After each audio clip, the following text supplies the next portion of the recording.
तो जो dihedral angle क्या रहेगा, इधर का कार्बन है इधर का कार्बन है, तो ये तो हो गया सीसी बॉन्ड, ये जो मार्कर है ब्लैक वाला ये कौन सा है, सीसी बॉन्ड। ये हो गया हमारे पास सी एक्स और ये हो गया हमारे पास सी वाई। तो जब कभी भी मैं इक्लिप्स वर्ड यूज करूंगा तो बेटा आपकी दिमाग की बत्ती जल जानी चाहिए और आपको समझ में आ जाना चाहिए कि सर थीटा कितना होगा, 0 डिग्री, मतलब वैलेंसीज एक दूसरे को ओवरलैप करेंगी। कब जरूरत पड़ेगी बेटा, जब हम इथेन के कन्फर्मेशन बनाएंगे। ये भी अनस्टेबल है, ये भी क्या है हमारे पास, अनस्टेबल है। कम अनस्टेबल होगा ज्यादा होगा वो अभी हम बात करेंगे, क्योंकि वो डिपेंड करेगा एक्स वाई और जेड पर। हेलो दोस्तों, स्वागत है आप सबका फिजिक्स वाला की दुनिया में। मैं हूं मोहन सिंह और आज मैं आपके लिए लेके आया हूं बेटा रफ्तार सीरीज का ऑर्गेनिक केमिस्ट्री का लेक्चर नंबर 12। तो आज हम डिस्कस करेंगे बेटा कन्फर्मेशन खत्म करेंगे और उसके बाद हम स्टार्ट करने वाले बेटा इलेक्ट्रॉनिक इफेक्ट, जिसका आप बेसब्री से इंतजार कर रहे होंगे। ठीक है, तो सबसे पहले हम बात करते हैं बेटा टुडेज टॉपिक के बारे में। तो आज का हमारा गोल क्या है बेटा, आज का हमारा गोल है कन्फर्मेशन ऑफ इथेन पढ़ने वाले हैं एंड ब्यूटेन पढ़ने वाले हैं। उसके बाद हम बात करेंगे साइक्लो एल्केन के बारे में। ठीक है, साइक्लो एल्केन में जो मेनली बात करने वाले हैं वो बात करेंगे बेटा साइक्लोहेक्सेन के बारे में। एंड देन हम स्टार्ट करेंगे बेटा इलेक्ट्रॉनिक इफेक्ट, जिसमें हमारे पास I effect, M effect, H effect and electromeric effect आने वाला है। ठीक है, तो ये सारी चीजें बेटा हम पढ़ेंगे। तो लास्ट क्लास में हमने क्या पढ़ा था, लास्ट क्लास में बेटा हमने पढ़ा था कन्फर्मेशंस के बारे में, थोड़ा पढ़ लिया था, कुछ पढ़ना बाकी है। डाइहेड्रल एंगल में बता चुका हूं आपको। ठीक है, ये वाला टॉपिक, ये स्लाइड कंप्लीट हो चुकी है, बट डाइहेड्रल एंगल के बारे में अभी आएंगी चीजें, इसलिए मैं थोड़ा सा रिवाइज कर रहा हूं फिर से। तो डाइहेड्रल एंगल क्या होता है बेटा, हमारे पास angle between two intersecting planes containing front and back atom valencies. ठीक है, तो the angle between C X and C Y, कब, जब हम एक्स सी सी वाई से ऑब्जर्व कर रहे हैं सीसी बॉन्ड को। तो देखो हम कौन सा एंगल की बात कर रहे हैं बेटा, ये हमारे पास है सीसी बॉन्ड। ये कौन सा बॉन्ड है, सीसी, मतलब इधर भी कार्बन है इधर भी कार्बन है। ठीक है, तो आपको पता है कि ये फ्रंट कार्बन होता है डॉट वाला, और ये जो सर्कल है ये क्या होता है, रियर कार्बन या बैक कार्बन। ठीक है, तो ये फ्रंट कार्बन हो गया, बैक कार्बन हो गया, ऐसे समझना। तो जो डाइहेड्रल एंगल क्या रहेगा, इधर का कार्बन है इधर का कार्बन है, तो ये तो हो गया सीसी बॉन्ड। ये जो मार्कर है ब्लैक वाला ये कौन सा है, सीसी बॉन्ड। ये हो गया हमारे पास सी एक्स और ये हो गया हमारे पास सी वाई, ये हो गया सी एक्स और ये सी वाई। तो इनके बीच में जो एंगल होगा, इनके बीच में जो एंगल होगा वो होगा हमारे पास डाइहेड्रल एंगल। तो ये देखो, ये मान लो कुछ एंगल हो गया थीटा, थीटा 1, थीटा 2, थीटा 3, ऐसे एंगल होता जाएगा। क्लियर है भाई, जैसे अभी कितना हो गया 90 डिग्री। ठीक है, ऐसे एंगल घूमता जाएगा। क्लियर है, अभी कितना है 180 डिग्री, अभी थीटा कितना है बेटा, इन दो के बीच में 180 डिग्री। तो इसको बोलते हैं हम डाइहेड्रल एंगल। ये चीज हम लास्ट क्लास में कवर कर चुके हैं। ठीक है, अब बात करते हैं डाइहेड्रल एंगल के बेसिस पे अलग अलग चीजें हमें बताई गई है कि कौन कौन सी फॉर्म पॉसिबल है। हमने बताया था कि किसी के भी अगर हम, जिसमें कन्फर्मेशनल एनालिसिस हो सकता है, कन्फर्मेशन जिसके पॉसिबल होते हैं, जिसमें 3 सिग्मा बॉन्ड कंटिन्यूअसली होते हैं, उसमें infinite number of conformational isomer या कन्फर्मेशनल स्ट्रक्चर बनती है। ठीक है, उसमें से हम कुछ एक को ही पढ़ते हैं, इनफाइनाइट को तो नहीं पढ़ सकते, ऑब्वियस सी बात है। तो उसमें से हमारे पास जो फर्स्ट आती है बेटा वो है हमारे पास इक्लिप्स कन्फर्मेशन। क्या है बेटा, इक्लिप्स कन्फर्मेशन। तो इक्लिप्स कन्फर्मेशन क्या है, अनस्टेबल कन्फर्मेशन हैविंग हिडन और eclipse valencies are known as eclipse conformation. ठीक है, हिडन और इक्लिप्स वैलेंसीज। ठीक है, जैसे मान लो हमारे पास ये क्या है, CH2 जेड है, इसको मैंने बोल दिया बेटा 1। ठीक है, या इसको मैं बोल रहा हूं फ्रंट कार्बन। ठीक है, इसको मैं बोल देता हूं फ्रंट कार्बन, फ्रंट पर, हाँ ठीक है, कुछ भी बोल सकते हो, ये 1 ये 2। ठीक है, तो इस बॉन्ड के अबाउट हम कन्फर्मेशन बना रहे हैं, कन्फर्मर स्ट्रक्चर बना रहे हैं। तो अब देखो, इस कार्बन को फ्रंट बोल रहा हूं मैं, इसको क्या बोला मैंने, फ्रंट, और इसको बोला मैंने रियर या बैक, तो आर लिख दिया मैंने। ठीक है, तो अब सबसे पहले बताओ फ्रंट पर क्या क्या कनेक्टेड है। सर फ्रंट के साथ एक तो कार्बन कनेक्टेड है, तो वो बॉन्ड तो आपको दिखेगा नहीं भाई, ये बॉन्ड तो आपको दिखेगा नहीं। ठीक है ना, अब इसके बाद अगर हम बात करें तो इस कार्बन के साथ सर 2 हाइड्रोजन है और एक जेड कनेक्टेड है, 2 हाइड्रोजन है और एक जेड कनेक्टेड है। तो आप देखोगे ये येलो वाली लाइन कहां से आ रही है, फ्रंट की है, सेंटर से आ रही है। ठीक है, तो इस पर क्या कनेक्टेड है, एक जेड 2 एक्स, तो मैं इधर लिख दिया मैंने जेड, इधर लिख दिया मैंने एक्स, और इधर भी क्या लिख दिया मैंने एक्स। क्लियर है भाई? ठीक है, अब क्या कर रहे हैं हम, अब हमारे पास है दूसरा, इसको व्हाइट कलर से लिखते हैं हम, जिसको हम रियर कार्बन बोल रहे हैं। इस पर भी क्या है सर, 2 हाइड्रोजन और 1 जेड है, 2 हाइड्रोजन और 1 जेड है, तो मैंने इधर लिख दिया ये जेड आ गया। ठीक है, इधर हमारे पास, अच्छा सॉरी ये मैंने एक्स एक्स लिख दिया क्या, एच एच था वो। ठीक है, तो अभी कर देंगे उसको भाई, ये एच हो गया और ये भी हमारे पास एच हो गया। क्लियर है भाई? और इधर क्या आ जाएगा, ये आ गया हमारे पास एच और ये भी आ गया एच। क्लियर है? तो अब ये जो एंगल है इसमें, ये जो डाइहेड्रल एंगल है, ये कितना एंगल है भाई, ये बताओ, ये एंगल कितना है सर? ये तो हमारे पास थीटा है, वो आएगा बेटा 0 डिग्री। कितना आएगा? 0 डिग्री। मतलब एग्जैक्टली कवर कर रहे हैं। किस टाइप से? देखो इक्लिप्स में क्या रहेगा, सभी बॉन्ड इस टाइप से रहेंगे, तीनों बॉन्ड हमारे पास। ये है हमारे पास सीसी बॉन्ड, ठीक है, ये आ गया हमारे पास सी जेड मान लेता हूं मैं। ठीक है, ये फ्रंट कार्बन से सी जेड है और ये रियर कार्बन से सी जेड है। ठीक है, ये हमारे पास एंगल कितना है, देखो एक दूसरे के जस्ट पैरेलल, एक दूसरे के जस्ट पैरेलल, तो एंगल कितना आएगा बेटा? 0 डिग्री। एंगल कितना आ जाएगा? 0 डिग्री। सिमिलरली अगर आप इन दोनों के बीच में भी देखोगे तो कितना आएगा? 0 डिग्री। इधर भी देखोगे तो कितना आएगा? 0 डिग्री। क्लियर है? अब अगर मैं एग्जैक्टली इसको कवर कर देता तो आपको पता ही नहीं चलता, इसलिए थोड़ा सा आगे पीछे लिखा हुआ है। क्लियर है भाई? तो ये कौन सी फॉर्म होती है? इक्लिप्स फॉर्म होती है। क्लियर है? अच्छा, इस इक्लिप्स फॉर्म में एक वर्ड और यूज किया हुआ है उन्होंने, अगर आपने ध्यान दिया हो तो। क्या वर्ड है वो बेटा? वो दे रखा है इन्होंने, अनस्टेबल। अनस्टेबल क्यों है?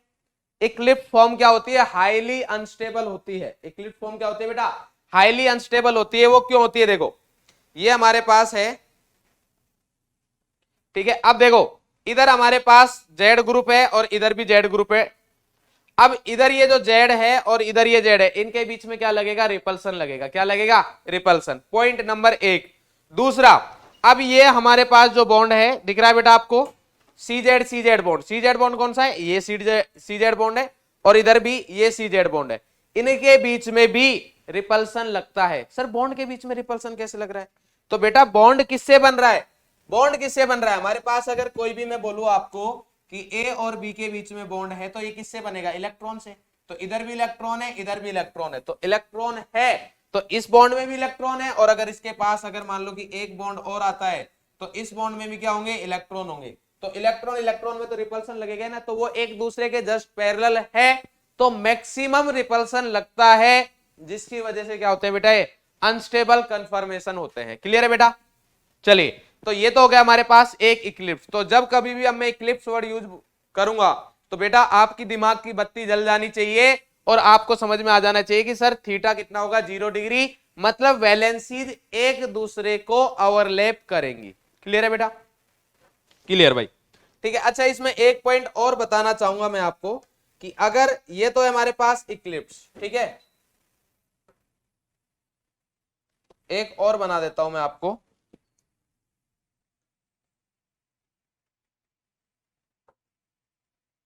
ठीक है, रुको एक सेकेंड, सेम कलर से बनाएंगे जिससे हमने अभी बनाया है। तो ये आ गया हमारे पास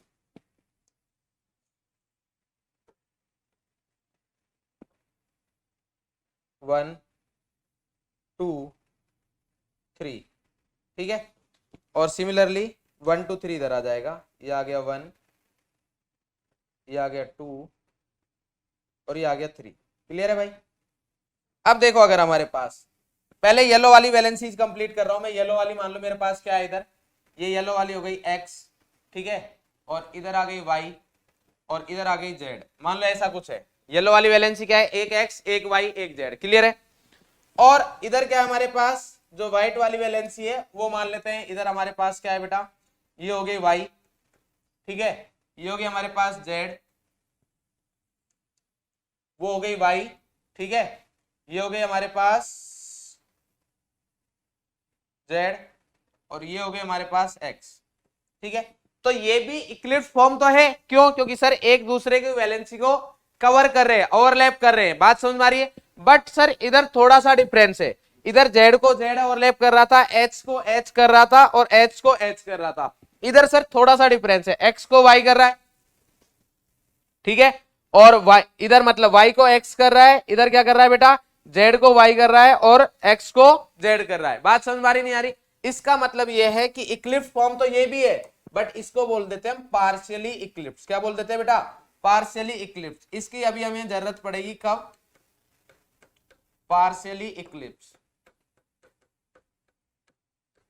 इसकी जरूरत पड़ेगी जब हम ब्यूटेन के कन्फर्मेशन बनाएंगे। किसकी जरूरत, कब जरूरत पड़ेगी बेटा? जब हम इथेन के कन्फर्मेशन बनाएंगे। ये भी अनस्टेबल है, ये भी क्या है हमारे पास? अनस्टेबल है। कम अनस्टेबल होगा, ज्यादा होगा, वो अभी हम बात करेंगे, क्योंकि वो डिपेंड करेगा एक्स, वाई और जेड पर। क्लियर है? चलिए ठीक है भाई। तो अब हमारे पास स्टैगर्ड कन्फर्मेशन, या फिर जिसको क्या बोलते हैं बेटा? एंटी कन्फर्मेशन भी बोलते हैं। ये हमारे पास होता है स्टेबल। कैसा होता है बेटा? स्टेबल। क्यों? क्योंकि देखो डेफिनेशन में क्या दे रखा है हमारे पास? Stable conformation having 180 degree dihedral angle. Dihedral angle कितना होगा इधर बेटा? 180 डिग्री होगा। कितना होगा? 180 डिग्री। अब इसको स्टेबल क्यों बोल रहे हैं वो अभी हम डिस्कस करेंगे। ठीक है, जैसा हमने लास्ट वाले में बताया इक्लिप्स में कि वो अनस्टेबल क्यों था, इसी तरीके से वही सारे फैक्टर्स इधर भी देखेंगे कि ये स्टेबल क्यों है। ठीक है, तो अगर मैं इधर भी बात करूं बेटा, एग्जांपल के लिए हम मान लो कि सेम वैसे ही लेते हैं। एग्जांपल लिया हमने CH2Z, और इधर भी क्या ले लिया बेटा? CH2Z। CH2Z। क्लियर है? ठीक है, अब क्या करते हैं? वही सेम, एक को फ्रंट एक को बैक। तो इसको माना फ्रंट, तो ये 1 ये 2, 1 वाले को मान रहा हूं मैं फ्रंट, और बैक वाले को मान रहा हूं मैं मतलब रियर। ठीक है, अब देखते हैं भाई, ये फ्रंट है हमारे पास, तो फ्रंट में क्या है बेटा? एक है हमारे पास Z और 2 है H। फ्रंट कौन सा होता है? ये येलो वाला। तो इधर आ गया हमारे पास Z, इधर आ गया H, और इधर भी क्या आ गया हमारे पास? H। क्लियर है भाई? Z H H। क्लियर है? अब अगर हम जब दूसरे की बात करेंगे R की, ठीक है, R रियर कार्बन, ये है बेटा हमारे पास सर्कल वाला। तो इसमें हमारे पास क्या आएगा? Z H H। ये इधर भी Z है और 2 H है, तो H के सामने H आना चाहिए, H के सामने H आना चाहिए, और Z के सामने क्या आना चाहिए? Z। तो इसको बोलते हैं हम इक्लिप्स, सॉरी स्टैगर्ड कन्फर्मेशन, या एंटी। नेम से पता ही चल रहा है, Z के साथ एंटी Z, H के एंटी H और H के एंटी H। तो अब आपको नेम से ही पता चल गया है। और क्यों स्टेबल है ये भी आपको समझ में आ गया होगा, क्योंकि सर लास्ट वाले में जब हम इक्लिप्स की बात कर रहे थे तो उसमें क्या था? उसमें सर क्या था? उसमें सर हिंड्रेंस मतलब रिपल्सन ज्यादा लग रहा था, इलेक्ट्रॉनिक रिपल्सन ज्यादा लग रहा था। क्यों? क्योंकि सर उसमें चीजें थी पैरेलल। क्या थी? पैरेलल। भाई 0 डिग्री था ना। अब क्या है भाई? इधर ऊपर ऊपर दोनों ग्रुप मिल रहे थे, अब दूसरा ग्रुप कहां है? Just opposite. अब काहे का रिपल्सन लगेगा भाई? अब काहे का रिपल्सन लगेगा? बोलो भाई। अरे क्लियर है? एक ग्रुप इधर है, एक इधर नीचे है, इसमें कोई रिपल्सन नहीं लगेगा। और जो बॉन्ड पेयर में भी जो रिपल्सन हो रहा था, क्या वो इधर है? नहीं सर, वो भी मिनिमम लगेगा। इसलिए ये कौन सी फॉर्म होती है बेटा? स्टेबल फॉर्म होती है। कौन सी फॉर्म होती है? स्टेबल। बात समझ में आ रही नहीं आ रही आपको बेटा? क्लियर है? तो ये हो गया हमारे पास स्टेबल या स्टेबल फॉर्म, जिसको हम क्या बोलते हैं? स्टैगर्ड कन्फर्मेशन या anti conformation. 180 degree dihedral angle क्यों बोला है मैंने? क्योंकि मैं सेम टाइप के मॉलिक्यूल्स में, मतलब सेम बॉन्ड में देख रहा हूं। ये CZ बॉन्ड है, ये भी CZ बॉन्ड है, तो मैं इस बॉन्ड में देख रहा हूं। ये बात समझ में आई ना? ऐसे नहीं, देखो भाई डाइहेड्रल एंगल में इसको भी बोलूंगा नो डाउट, H और Z को भी मैं डाइहेड्रल एंगल ही बोलूंगा। और ये 60 डिग्री है, 180 नहीं है। ये 60 डिग्री है, 180 नहीं है। बात आपकी बिल्कुल सही है, बट ये जो मैंने लिखा है ना सेम टाइप के उसमें लिखा है। इधर भी ये CZ है, इधर भी CZ है, तो Z के बीच में कितना एंगल है? 180। H के बीच में कितना एंगल है? 180। H के बीच में कितना एंगल है? 180। बात समझ में आ रही बेटा?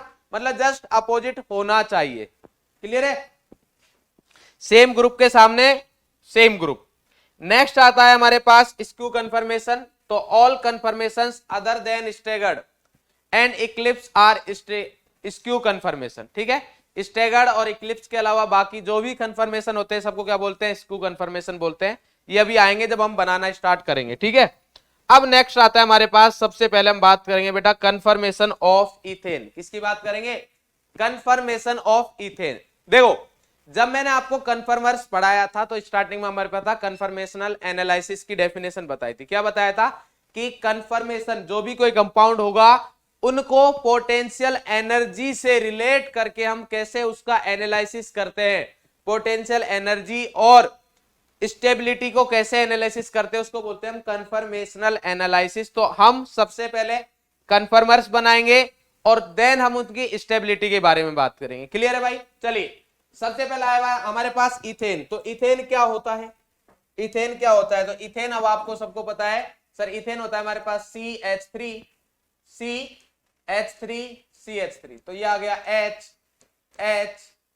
H और इधर भी क्या है H ये आ गया हमारे पास। बोलो भाई क्लियर है? अब सबसे पहले हम चेक करेंगे कि कन्फर्मर बनेंगे भी या नहीं बनेंगे। तो क्या कंटिन्यूअसली 3 सिग्मा है? देखो भाई इधर सिग्मा, ये सिग्मा, ये सिग्मा, कोई भी ले सकते हो, 1 2 3 1 2 3 1 2 3 कोई भी ले लो, 3 सिग्मा कंटिन्यूअसली है मेरे पास, मतलब इसके कंफर्मेशन बन जाएंगे। हम कौन से बॉन्ड को स्टडी कर रहे हैं? सीसी बॉन्ड को। कौन से बॉन्ड को स्टडी कर रहे हैं बेटा? सीसी बॉन्ड को स्टडी करने वाले हैं। तो इधर इस बॉन्ड को स्टडी करेंगे। क्लियर है भाई? ठीक है, चलिए अब हम बात करें सीसी बॉन्ड को स्टडी करेंगे। तो देखो ये इसको मैं बोल रहा हूं फ्रंट, किसी को भी फ्रंट बोलो किसी को भी बैक बोलो, कुछ फर्क तो पड़ना नहीं है।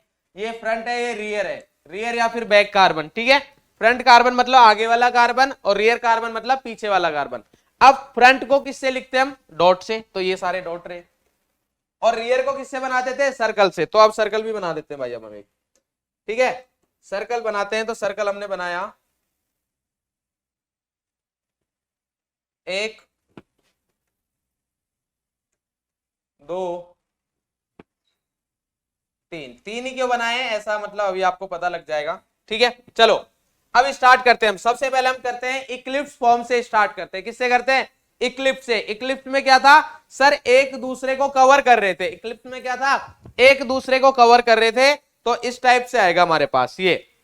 बोलो भाई इक्लिप्स ये रहेगा हमारे पास। बिल्कुल हाँ, अभी आपको कवर करता हूं, सिर्फ येलो वाला पेन दिख रहा है, व्हाइट वाला नहीं दिख रहा होगा। तो ये क्या है हमारे पास? Eclipse confirmation. देखो बात समझ में आ रही है बेटा? तो H को H कवर कर देगा। क्लियर है? क्योंकि इसमें तो CH बॉन्ड ही है। इधर भाई इसके पास भी 3 CH बॉन्ड है, इसके पास भी 3 CH बॉन्ड है। क्लियर है? चलो भाई अब हम ड्रॉ करना स्टार्ट करते हैं। तो सबसे पहले 3 H लिख देते हैं भाई इधर। एक H ये हो गया हमारे पास, एक H ये हो गया हमारे पास, एक H ये हो गया। बिल्कुल इजी है। नेक्स्ट हम बात करते हैं अब। तो इधर एक बॉन्ड ये आ गया, एक बॉन्ड ये आ गया और एक बॉन्ड ये आ गया हमारे पास। क्लियर है?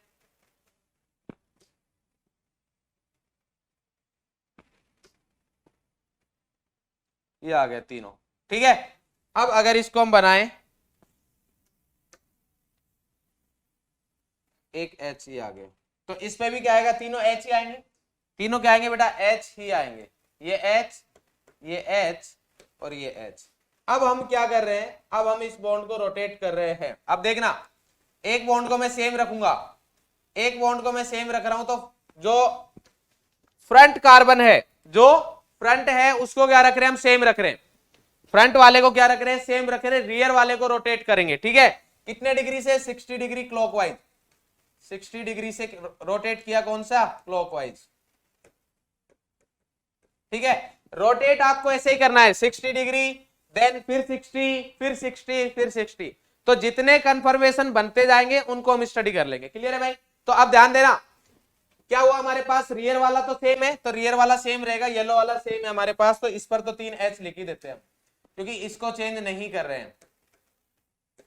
क्योंकि भाई यही तो डिफरेंस होता है हमारे पास कन्फिगरेशनल और कंफर्मेशन में। क्या होता है कि इसमें स्टेरिक वो रेस्ट्रिक्टेड रोटेशन की वजह से कन्फिगरेशनल में रोटेशन पॉसिबल नहीं था, और इधर एक दूसरे में रोटेशन पॉसिबल है, यही बताया था। तो अभी रोटेशन किया मैंने, तो बैक वाले कार्बन को सेम लगाया और फ्रंट वाले को क्या कर दिया? 60 डिग्री से रोटेट कर दिया।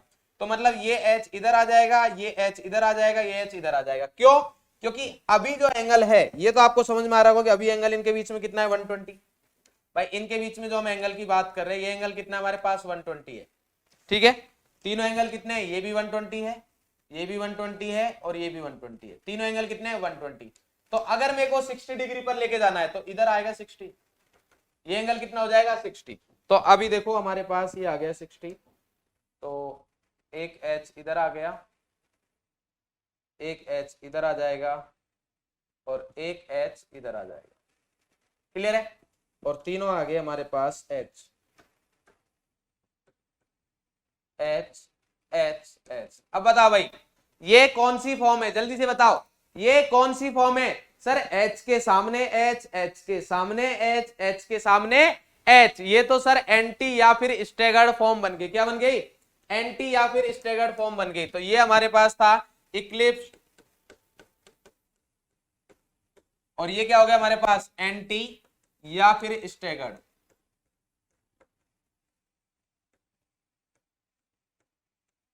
एंटी या फिर स्टेगर्ड। क्लियर है?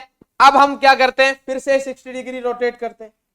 फिर से क्या किया? 60 डिग्री रोटेट किया। तो जब हम इसको फिर से 60 डिग्री रोटेट करेंगे तो क्या बनेगा हमारे पास? फिर से 60 डिग्री क्लॉकवाइज डायरेक्शन में।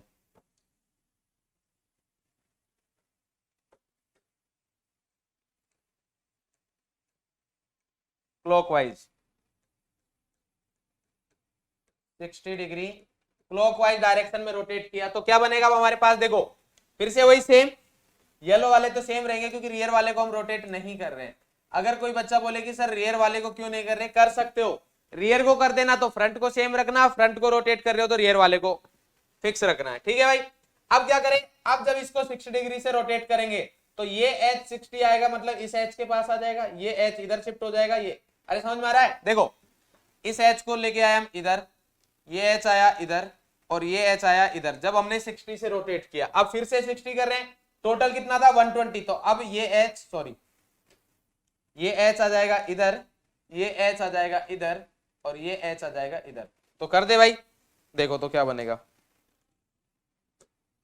ये आ गया हमारे पास एक एच इधर, एक एच इधर और एक एच इधर। तो बताओ कौन सी फॉर्म बन गई वापिस से? क्या हमें वापिस से इक्लिप्स फॉर्म मिल गई है? क्या हमें वापिस से इक्लिप्स फॉर्म मिल गई है? बिल्कुल, ये वापिस से कौन सी मिल गई? इक्लिप्स। कौन सी मिल गई बेटा? इक्लिप्स फॉर्म मिल गई है। क्लियर है बेटा? ये बात समझ में आ रही नहीं आ रही? तो क्या हो रहा है, जब हम 60 डिग्री से रोटेट कर रहे हैं तो हमें क्या हो रहा है? इक्लिप्स स्टेगर्ड में कन्वर्ट हो रहा है। फिर स्टेगर्ड को फिर 60 से रोटेट किया इक्लिप्स में, अब फिर से अगर इक्लिप्स को करेंगे फिर से किस में कन्वर्ट हो जाएगा? स्टेगर्ड में। तो ये ही चलता रहेगा। तो अब इसको हम देखते हैं पोटेंशियल एनर्जी से। किससे देखते हैं? पोटेंशियल एनर्जी से। तो अगर पोटेंशियल एनर्जी से देखेंगे तो देखो भाई क्या बनेगा।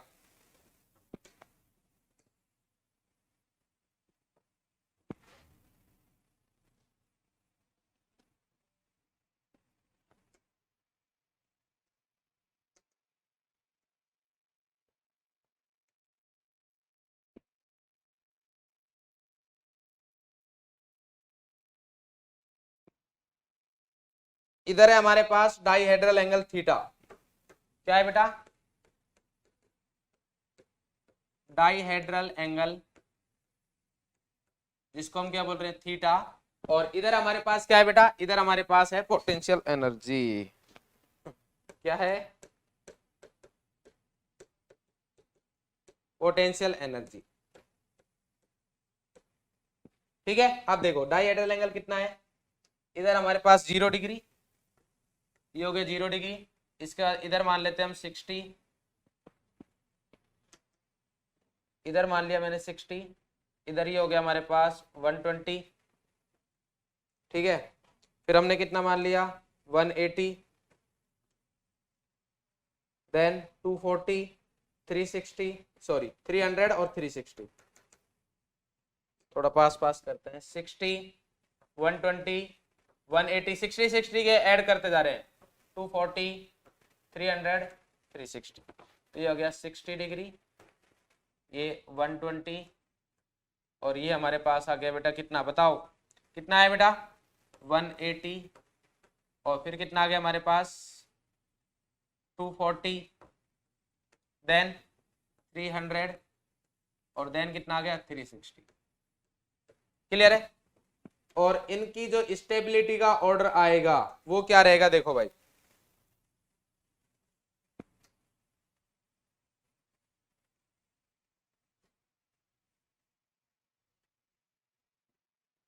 स्टेबिलिटी का ऑर्डर क्या रहेगा हमारे पास, वो भी हम बात करेंगे। तो ये हमारे पास है पोटेंशियल एनर्जी। अब देखो अगर हम बात करें पोटेंशियल एनर्जी की तो देखो दो फैक्टर है, 2 पॉइंट है हमारे पास। पोटेंशियल एनर्जी को लिख रहा हूं मैं पीई से। पोटेंशियल एनर्जी इनवर्सली प्रोपोर्शनल होता है स्टेबिलिटी के। ये बात तो आपको पहले से पता है। पोटेंशियल एनर्जी क्या होता है? इनवर्सली प्रोपोर्शनल होता है स्टेबिलिटी के। जितनी ज्यादा पोटेंशियल एनर्जी होती है उतना ही कम स्टेबल होता है, और जितनी कम पोटेंशियल एनर्जी होती है उतना ही ज्यादा स्टेबल होता है। क्लियर है भाई? तो ये पॉइंट आ गया हमारे पास एक। और दूसरा पॉइंट क्या है बेटा? दूसरा पॉइंट हमारे पास है कि पोटेंशियल एनर्जी का कैसे पता चलेगा। अब हमें पोटेंशियल एनर्जी का कैसे पता चलेगा, तो वो स्टेबिलिटी से बता देंगे। और स्टेबिलिटी हमें पता है जितना ज्यादा रिपल्सन लगेगा, जितना ज्यादा रिपल्सन लगेगा, stability inversely proportional to repulsion.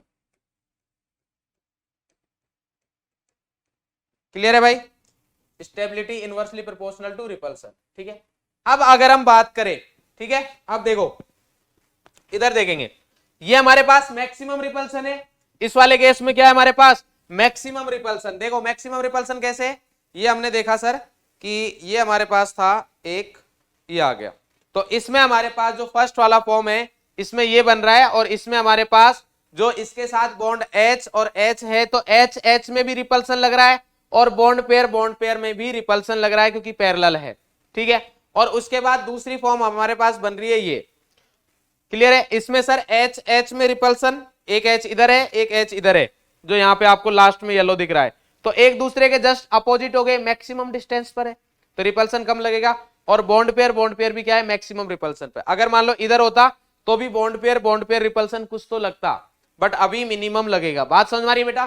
तो हो क्या रहा है कि सर हमारे पास 0 डिग्री वाले पर, स्टार्टिंग में 0 डिग्री था, तो 0 डिग्री पर रिपल्सन सबसे ज्यादा है। अगर रिपल्सन सबसे ज्यादा है तो स्टेबल सबसे कम होगा, मतलब पोटेंशियल एनर्जी सबसे ज्यादा होगी। तो 0 डिग्री वाला स्टार्ट होएगा हमारे पास इधर से। 0 डिग्री वाला कहां से स्टार्ट होएगा? इस पॉइंट से स्टार्ट होएगा। क्लियर है भाई? ये आ गया हमारे पास 0 डिग्री। देन हम बात करते हैं 60 डिग्री पर, तो 60 डिग्री आ जाएगा इधर। इधर क्यों आ गया 60? क्योंकि 60 डिग्री पर रिपल्सन क्या लग रहा है? मिनिमम। देन हमने 60 और रोटेट किया तो एंगल कितना हो गया? 120। एंगल ऐड करते जा रहे हैं हम, एंगल कितना हो गया? 120। तो 120 पर क्या आ गया बेटा हमारे पास? 120 पर कितना आ गया हमारे पास? फिर से इक्लिप्स फॉर्म मिल गई जो कि अनस्टेबल है। इसका मतलब क्या बन जाएगा हमारे पास? ये वाला आ जाएगा। फिर से 120 पर कौन सा आ गया? फिर से ये पॉइंट आ गया। ठीक है, फिर 180 पर ये आ जाएगा, फिर 240 पर ये आ जाएगा, ठीक है, फिर 300 पर ये आ जाएगा, और फिर 360 पर ये आ जाएगा। ठीक है, अब वैसे किसी बच्चे को ये डाउट तो नहीं होना चाहिए कि सर ये एंगल कैसे आ रहा है, बट फिर भी अगर किसी को डाउट हो तो देखो, स्टार्टिंग में एंगल मैंने देखा इस वाले H और इस वाले H में, तो ये एंगल कितना था? 0 डिग्री। कितना है? 0 डिग्री। अब 60 कैसे हुआ? ये H तो फिक्स है, ये H में तीनों में कर देता हूं, ये H हमारे पास फिक्स है। ठीक है, अब देखो हम एंगल कौन सा देख रहे थे? इस H और इस H के बारे में। ये H कहां चला गया? इधर। तो ये एंगल कितना हुआ है? 60 डिग्री। ये एंगल कितना हो गया? 60। अब इस वाले H को, ये H कहां गया? इधर। ये मतलब ये, तो अभी येलो का इस वाले व्हाइट से एंगल कितना हो गया? 120 डिग्री। ठीक है, अब फिर से रोटेट करेंगे तो ये H कहां जाएगा? इधर। तो एंगल कितना हो जाएगा बेटा? 180 डिग्री। तो मेरे हिसाब से 60 डिग्री ऐड करने में तो कोई समस्या नहीं होनी चाहिए। ठीक है, इतनी मैथ तो आपको आती होगी। क्लियर है भाई? अब इसको हटा देता हूं मैं, क्योंकि आपको समझनी भी है चीजें। क्लियर है भाई? तो ये एंगल में अब कोई समस्या नहीं होनी चाहिए। तो हमारे पास अब पोटेंशियल एनर्जी का ग्राफ हम बना सकते हैं इजीली। पोटेंशियल एनर्जी का ग्राफ हम इजीली बना सकते हैं। तो क्या बनेगा? देखो भाई, अच्छा ये भी हटा देते हैं हम।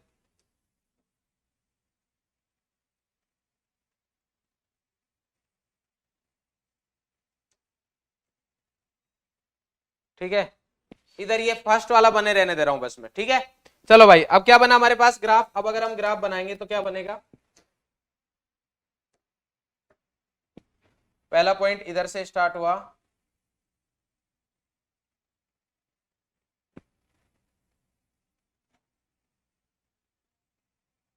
ऐसे चलता जाएगा। बात समझ में आ रही नहीं आ रही बेटा? ये हमारे पास बनता जाएगा। ये कौन सी फॉर्म है हमारे पास? इधर ये सारी जो फॉर्म है, ये कौन सी फॉर्म है बेटा? इस वाले पॉइंट पर हम लिख देते हैं।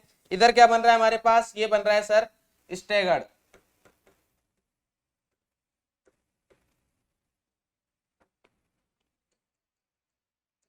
स्टेगर्ड या फिर एंटी, स्टेगर्ड या फिर क्या लिख सकते हैं एंटी। और इधर क्या आ जाएगा हमारे पास, ये सभी फॉर्म कौन सी हमारे पास, इक्लिप्स।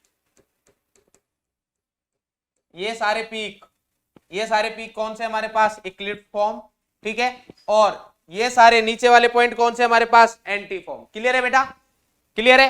तो अगर अब मैं आपसे पूछूं स्टेबिलिटी का ऑर्डर, किसका पूछे बेटा, स्टेबिलिटी का ऑर्डर, तो अब हम इधर दोनों चीजें लिख सकते हैं, स्टेबिलिटी भी लिख सकते हैं और पोटेंशियल एनर्जी भी।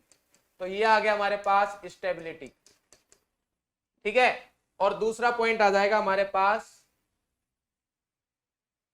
Potential energy. दूसरा क्या आ जाएगा हमारे पास, पोटेंशियल एनर्जी।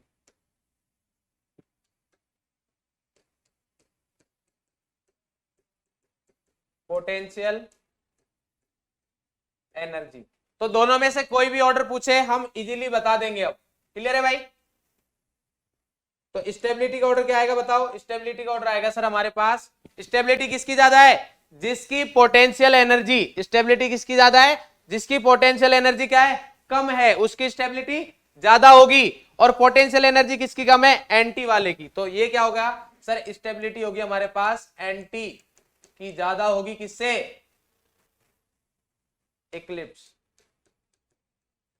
एंटी बोल दो या फिर स्टेगर्ड बोल दो। क्लियर है भाई।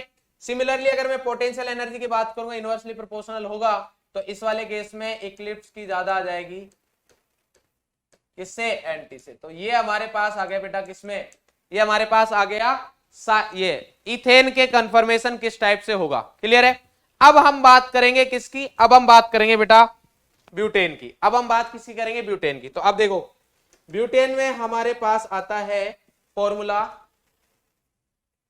ब्यूटेन, ब्यूटेन क्या होगा हमारे पास, ब्यूटेन है बेटा CH3 CH2 CH2 CH3। Normal butane की बात कर रहे हैं हम, ठीक है। आइसो ब्यूटेन का भी बना सकते हो, बट हमारे जो सिलेबस में है नीट के में मैं सिर्फ उतना ही करा रहा हूं। तो confirmation of butane, conformers of butane में हमारे पास क्या आएगा बेटा, कन्फर्मर और ब्यूटेन में CH3 CH2 CH2 CH3। इसमें हम जो पढ़ने वाले हैं, नंबरिंग अगर करें तो 1 2 3 4, तो मैं आपको जो बनाने वाला हूं इधर वो बनेगा बेटा C2 C3 के लिए। किसके लिए बना रहे हैं हम, C2 C3 के लिए बना रहे हैं। क्या सर C1 C2 बन सकता है, बिल्कुल C1 C2 भी बन सकता है, C3 C4 भी बन सकता है, कोई समस्या नहीं, क्योंकि 3 सिग्मा बॉन्ड उधर भी मिल जाएंगे आपको। हम किसके बारे में बात कर रहे हैं, C2 C3 में, ठीक है। C2 को मैं बोल रहा हूं फ्रंट, C2 को क्या बोल दिया मैंने, फ्रंट, और C3 को क्या बोल दिया, रियर, मतलब बैक कार्बन, पीछे वाला कार्बन। क्लियर है। अब हम बात करें फिर से, तो इक्लिप्स से स्टार्ट करेंगे। कहां से स्टार्ट करेंगे, इक्लिप्स से। तो सबसे पहले मैं सभी के लिए सर्कल बना देता हूं एक बार। तो सभी के लिए सर्कल बनाते हैं हम।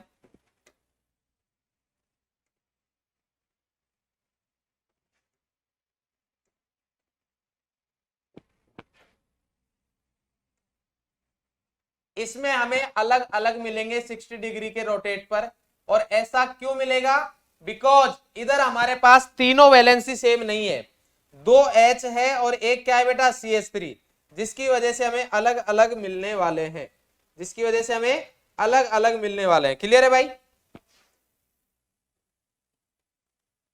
ठीक है, चलो ये हमारे पास बन गए। अब देखो फिर से वही, फ्रंट वाले को क्या रखेंगे हम, रोटेट करेंगे, और बैक वाले को क्या करेंगे, रियर वाले को फिक्स करेंगे। तो मैं इधर लिख भी देता हूं अगर किसी को समस्या हो तो, ठीक है। इसको क्या करेंगे हम, फिक्स, ठीक है। अब कोई समस्या नहीं होनी चाहिए। अब हम रोटेट करते जाएंगे। सबसे पहले स्टार्ट कहां से करते हैं, 0 डिग्री से। सबसे पहले कहां से स्टार्ट करेंगे, 0 डिग्री से। तो 0 डिग्री से अगर स्टार्ट कर रहे हैं तो पिंक, ये येलो क्या है हमारे पास, इस कार्बन के पास 2 हाइड्रोजन और 1 मिथाइल, तो 2 हाइड्रोजन 1 मिथाइल। तो इधर रख दिया मान लो CH3, इधर क्या रख दिया मैंने CH3, इधर आ गया हमारे पास H, और इधर आ गया H, ये आ गया H, और ये भी आ गया हमारे पास H। क्लियर है। अब दूसरी वैलेंसी कौन सी है कि हमारे पास, हाइड्रोजन की। दूसरी वैलेंसी कौन सी होगी, हाइड्रोजन की। तो हाइड्रोजन में देखते हैं भाई क्या बनता है, मतलब सॉरी, दूसरा आएगा हमारे पास, ये आ गया फ्रंट कार्बन। तो 0 डिग्री से स्टार्ट किया बेटा, 0 डिग्री से स्टार्ट किया, तो हमारे पास ये आ गया CH3, और इधर आ गया हमारे पास H, इधर आ गया H। बोलो भाई कौन सी फॉर्म है, इक्लिप्स फॉर्म है। फुली इक्लिप्स है या पार्शियल इक्लिप्स है? सर फुली और पार्शियल का क्या मीनिंग है? तो बेटा ये मैंने आपको अभी बताया था जस्ट। देखो ये हमारे पास है फुली इक्लिप्स, ये कौन सी फॉर्म है बेटा? Fully Eclipse. ये हमारे पास है फुली इक्लिप्स, जेड को जेड, एच को एच और एच को एच कवर कर रहा है। ये हमारे पास है पार्शियली इक्लिप्स, एक्स के पीछे वाई है, एक्स के पीछे वाई है, बिल्कुल नहीं, वाई के पीछे एक्स है, जेड के पीछे वाई है और एक्स के पीछे जेड है। बात समझ में आ रही है? तो अलग अलग ग्रुप अगर आते हैं तो उनको हम बोलते हैं पार्शियल इक्लिप्स, और अगर सेम ग्रुप कवर कर रहे हैं उनको क्या बोलते हैं? Full Eclipse. और अगर डाइहेड्रल एंगल 0 है तो इक्लिप्स तो फिक्स है, ठीक है। फुली और पार्शियल तो नेम समझ में आ ही रहा है। पार्शियल मतलब अगर भाई सेम सेम नहीं मिल रहे तो पार्शियल, अगर सेम सेम मिल जाते हैं तो इक्लिप्स हो जाएगा फुल इक्लिप्स। तो बताइए ये कौन सी फॉर्म है? सर ये तो फुल इक्लिप्स हो गई, क्योंकि CH3 के पीछे CH3, H के पीछे H, H के पीछे H, तो इधर हम लिख देंगे फुली इक्लिप्स। क्या आ गए बेटा? फुली इक्लिप्स, ठीक है। ध्यान से समझना, इसीलिए मैंने आपको पहले से ये बना के रखे जिससे कि टाइम कम लगे हमें, ठीक है, समझने में टाइम अच्छे से यूज करें हम। तो ये अब हम क्या करेंगे, वही कितने डिग्री से एंगल रोटेट करेंगे बताओ भाई आप, कितने डिग्री से एंगल रोटेट करना है? सर 60 डिग्री से। कितने से करते हैं? 60 से। तो अब हम करते हुए चलते हैं 60 से क्या क्या बनता है देखते हैं भाई, ठीक है। और सेम डायरेक्शन में रोटेट करते हैं, या तो क्लॉकवाइज कर लो या एंटी क्लॉकवाइज कर लो, कोई फर्क नहीं पड़ता है। क्लॉकवाइज करो एंटी क्लॉकवाइज करो कोई फर्क नहीं पड़ेगा, हम क्लॉकवाइज में ही चल लेते हैं, ठीक है। तो ये हमने किया 60 डिग्री क्लॉकवाइज। येलो को हटाते हैं, ऐसा कलर लेके आते हैं जो हम यूज नहीं कर रहे हैं।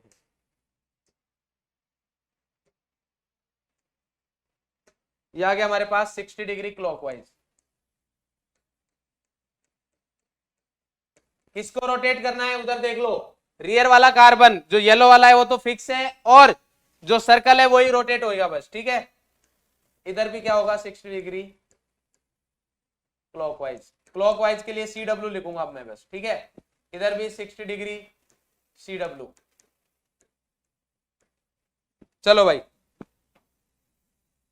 Rotation start. सबसे पहले हम बाकी वैलेंसी तो लिख ही देते हैं। इधर क्या आएगा CH3, इधर H, इधर H, क्योंकि इनमें तो कोई चेंज होना ही नहीं है। H H, ये आ गया हमारे पास CH3, और इधर भी क्या आ गया CH3 H H, इनमें कोई चेंज नहीं होगा। क्लियर है भाई?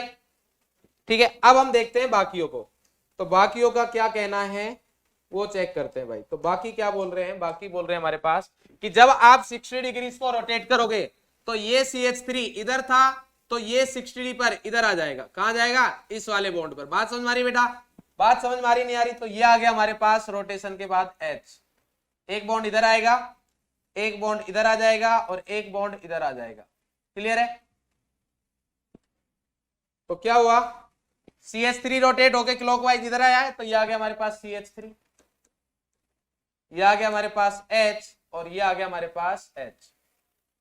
सही है क्या? बिल्कुल। ये क्या आ गया हमारे पास H, CH3 H H H H, ये आ गया भाई। क्लियर है? अब क्या किया हमने, फिर से 60 डिग्री रोटेट किया क्लॉकवाइज में, तो अब ये CH3 इस बॉन्ड के पैरेलल आ जाएगा। तो इस बॉन्ड के पैरेलल आएगा तो हमने ये आ गया इधर, ये आ गया इधर, ठीक है, और ये आ गया हमारे पास इधर। तो क्या बन गया भाई, CH3 आ गया इधर, तो ये आ गया CH3, ये आ गया H, और ये आ गया H। अभी हम बात करेंगे कि कौन कौन सी फॉर्म है। आप सोचते हुए चलिए, फिर से हमने 60 डिग्री रोटेट किया, तो अब ये कहां पे आ जाएगा, ये बॉन्ड इधर आ जाएगा। तो अब तो आपको ये तो समझ में आ गया होगा इजीली यार, अब तो कॉमन सेंस वाली चीजें हैं। इधर रोटेट किया तो इधर क्या आ गया हमारे पास, CH3 आ गया सर, बाकी दोनों H है, तो ये H, ये H। क्लियर है? फिर हम क्या कर रहे हैं बेटा, 60 डिग्री फिर रोटेट कर रहे हैं, 60 डिग्री क्लॉकवाइज, 60 डिग्री क्लॉकवाइज, ठीक है। फिर 60 डिग्री क्लॉकवाइज, और फिर 60 डिग्री क्लॉकवाइज, ये हम रोटेट कर रहे हैं, ठीक है भाई। चलिए, तो अब जब हम रोटेट कर रहे हैं तो क्या बन रहा है हमारे पास, इधर देखो जल्दी से,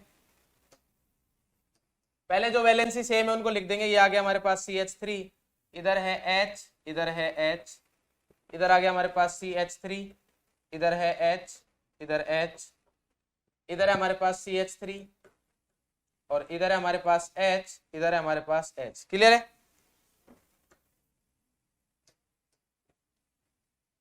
इधर था ये CH3 और रोटेट करेंगे 60 से, कहां आएगा? इधर। अरे इस H के पास आ जाएगा ना 60 पर रोटेट करके, तो ये आ गया हमारे पास इधर, ये आ गया इधर, ठीक है, और ये आ गया हमारे पास इधर। सिमिलरली, अच्छा इनको थोड़ा CH3 को पीछे लिख दूंगा मैं।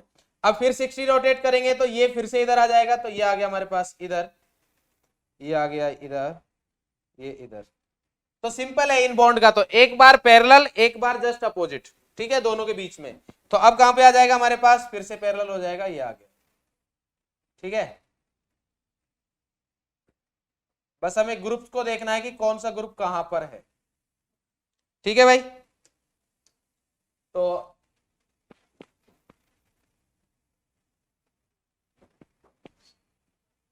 इनको थोड़ा पीछे लिखता हूं क्योंकि हमें वैलेंसी लिखनी है ना दूसरी। CH3 इस पर तो कुछ फर्क नहीं पड़ता वैसे, CH3। हाँ भाई अब बताओ, CH3 इधर था, ये कहां जाएगा?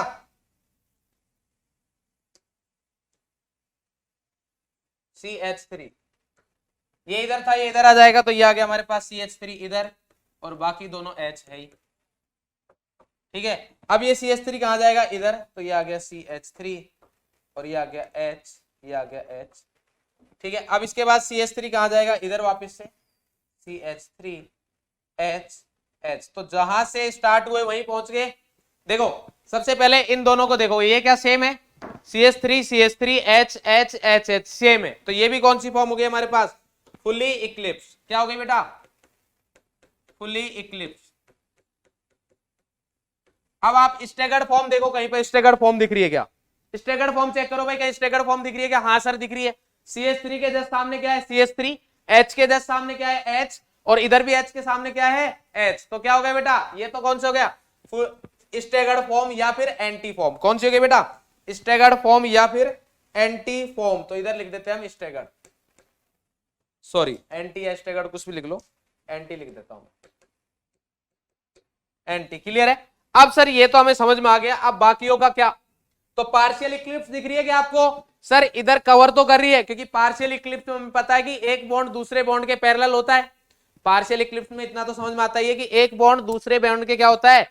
पैरेलल होता है। डिफरेंस इतना है कि उधर H को H कवर कर रहा होगा, मतलब सारे ग्रुप सेम नहीं होते, मतलब CH3 को CH3 कवर नहीं करेगा, CH3 को CH3 कवर नहीं करेगा, ऐसा कुछ आएगा। ये तो हमने कार्बन कार्बन बॉन्ड ही चेंज कर दिया ना, कार्बन पीला हो गया सर, काले कार्बन से पीला हो गया ना भाई। हाँ भाई ये आ गया हमारे पास CH3H, ऐसे रहेगा CH3H, अलग अलग ग्रुप रहेंगे मतलब। तो ऐसा देखो भाई कहा है हमारे पास, एक तो ये फॉर्म हो सकती है और एक ये हो सकती है। CH3 को कौन कवर कर रहा है? H, इधर भी CH3H, इधर HH है, तो ये दो तो सेम है बाकी अलग है, इसलिए ये क्या रहेगा बेटा हमारे पास? Partially eclipse, partially eclipse. Clear है? और ये भी क्या हो गया हमारे पास? Partially Eclipse.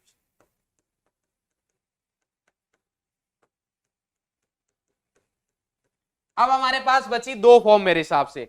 तो CH3 के पास में अगर CH3 आ जाए 60 डिग्री पोजीशन पर, CH3 के पास में अगर CH3 आ जाए, मतलब अगर इधर सेम सेम ग्रुप आए 60 डिग्री के पोजीशन पर, तो उसको स्क्यू फॉर्म बोलते हैं, वो ठीक है। बट स्क्यू में भी इसका नाम दे रखा है, वो होता है बेटा गाउस फॉर्म। कौन सा होता है? गाउस। इधर भी क्या बोलते हैं इसको? गाउस भी बोल देते हैं, हिंदी में गाउस बोलते हैं और इंग्लिश में प्रोनाउंस गाउस करते हैं बेटा। ये भी क्या हो गया हमारे पास? गाउस। क्लियर है? ये हमारे पास आ गए। क्लियर है? अब हम बात करते हैं इनकी स्टेबिलिटी की। किसकी बात करते हैं बेटा? स्टेबिलिटी। स्टेबिलिटी में अगर देखोगे तो सर हमें ये पता है फुली इक्लिप्स ये दोनों हैं, ये तो सबसे लीस्ट स्टेबल होने वाले हैं। क्यों होने वाले? क्योंकि सर CH3 और CH3 में सबसे ज्यादा रिपल्सन होने वाला है।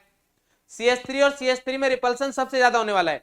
ठीक है सर, ये बात तो हमें समझ में आती है, बट एक छोटा सा डाउट हमारा ये है कि सर इधर भी तो ओवरलैप हो ही रहा है ना, मतलब इधर भी तो रिपल्सन होना ही चाहिए, बिल्कुल होना चाहिए, बट एक बड़ा ग्रुप है एक छोटा है, तो रिपल्सन क्या लगेगा? कम लगेगा। और इधर दोनों ग्रुप कौन से हैं? बड़े ग्रुप है, बल्कि ग्रुप है, तो दोनों में रिपल्सन ज्यादा लगेगा। बात समझ में आ रही नहीं आ रही? अरे भाई मान लो आपके पास जगह कम है और दो मोटे मोटे लोग खड़े कर दिए एक जगह पर तो प्रॉब्लम होगी। और वहीं पर अगर एक मोटा और एक छोटा कर दिया, मतलब पतला कर दिया जाए, तो एडजस्ट हो सकता है ना भाई। अरे बात समझ में आ रही नहीं आ रही भाई? बाइक पर अगर तीनों ही तगड़े लोग बिठा दोगे तो पॉसिबल नहीं है बैठ पाना, ठीक है? फिर तो एक बंदा पीछे वाला पीछे ही चला जाएगा या फिर आगे वाला हैंडल पे बैठा रहेगा। बट अगर बीच में एक बिल्कुल पतले को बिठा दिया जाए तो फिर पॉसिबल है। तो ये H वही पतला वाला है, तो अगर H और CH3 आता है तो रिपल्सन कम लगेगा, जिसकी वजह से स्टेबिलिटी क्या होगी? फुली इक्लिप्स से ज्यादा हो जाएगी। बात समझ में आ गई? ठीक है सर। गाउस का क्या सीन है सर? गाउस तो इनसे तो रिपल्सन कम ही लगेगा, गाउस में इनसे तो रिपल्सन कम लगेगा, ये तो समझ में आ रहा है। तो क्या बताओ, एंटी से ज्यादा लगेगा या कम लगेगा? सर एंटी से तो कम ही लगेगा। क्यों लगेगा सर? सेम रीजन जो आपने अभी बताया वही तो है।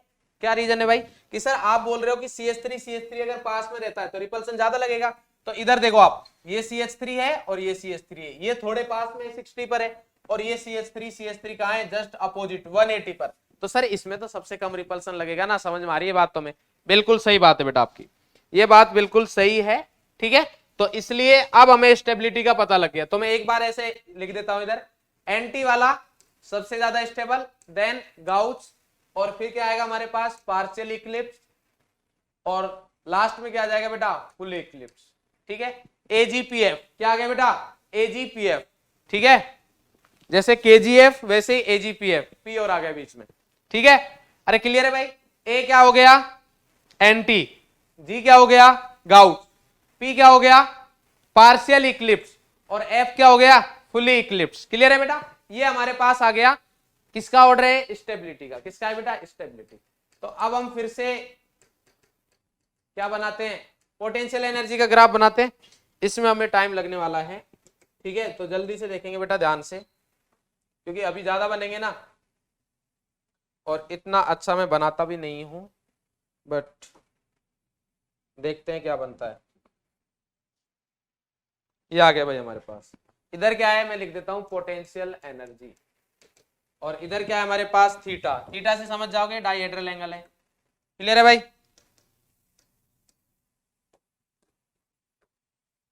ठीक है भाई, ये है थीटा। तो फिर से वही डिवाइड कर देते हैं। ये तो 0 है ही, 0 डिग्री है ही, 0 के बाद 60, 120, 180, 240, 300, साथ में बनाते चलना 360। सही है क्या? 6, 12, 18, 24, ठीक है, सही, बढ़िया एकदम।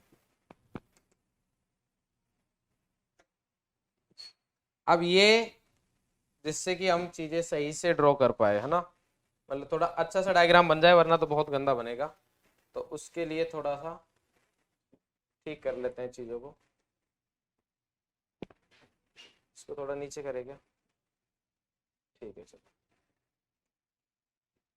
ये आ गया भाई पोटेंशियल एनर्जी। तो अब बताओ सबसे ज्यादा अनस्टेबल, ये हम एंगल लिख देते हैं इधर। ये कितना है? 60, ये 120, ये 180, 240, और ये कितना हो गया? 300, और लास्ट में 360। क्लियर है भाई? चलो स्टार्ट हो जाओ। 0 डिग्री पर तो हमें पता है सबसे ज्यादा एनर्जी है। क्यों? क्योंकि इक्लिप्स फॉर्म है। 0 पर क्या है? इक्लिप्स फॉर्म में सबसे ज्यादा होगा, ठीक है? इसके बाद हम देखो कौन सा आया था? इक्लिप्स के बाद हमारे पास गाउस फॉर्म आई थी। गाउस फॉर्म कहां पर आ रही है? थर्ड लास्ट पे। गाउस फॉर्म कहां है? Third last. भाई फुल इक्लिप्स हमने बना दिया है, सबसे टॉप पर आएगा। इसका मतलब इसका पॉइंट कहां रहेगा बताओ? अभी मेरे को लग रहा है कि एक पॉइंट की और जरूरत पड़ेगी क्या? चलो देखते हैं। तो गाउस फॉर्म आ गया है हमारे पास, एक लाइन की और जरूरत पड़ने वाली है अभी हमें, शायद देखते हैं, बना के पता चल जाएगा अभी। हाँ भाई, गाउस फॉर्म में मान लेता हूं हमारे पास गाउस फॉर्म आ गई है। 60 पर क्या आ रही है? गाउस फॉर्म, ठीक है? इसके बाद 120, ये गाउस फॉर्म आ गई। 120 पर आ रहा है पार्शियल इक्लिप्स। तो पार्शियल इक्लिप्स में क्या होगा बेटा? पार्शियल इक्लिप्स सर गाउस से, पार्शियल इक्लिप्स गाउस से तो क्या है? कम स्टेबल है, और फुल इक्लिप्स से ज्यादा स्टेबल है। मतलब इन दोनों के बीच में आएगा कहीं, तो इन दोनों के बीच में आ गया इस पॉइंट पर। क्लियर है? इसके बाद क्या हो रहा है हमारे पास? 180 डिग्री पर।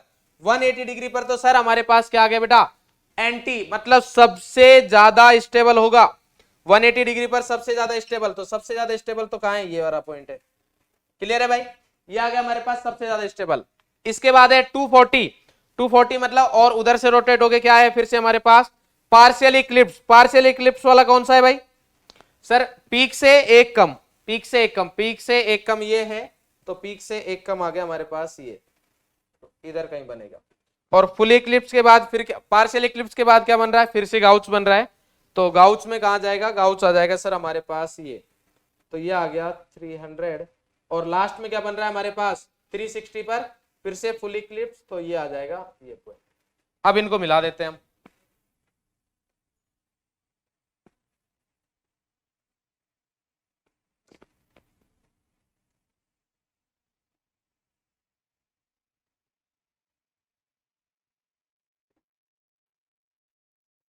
ये तो ऐसे तो नहीं बन पाएगा भाई, इधर रुकते हैं ना। अब क्या होगा हमारे पास, क्लियर है, बहुत बढ़िया जा रहे हैं, हटा देते हैं, बहुत बढ़िया, बहुत शानदार। और इसके बाद कहाँ गए, ये आ गए। क्लियर है, ये बन जाएगा हमारे पास। बट ये मतलब थोड़ा गलत सा बन गया है, ऐसा नहीं बनना चाहिए।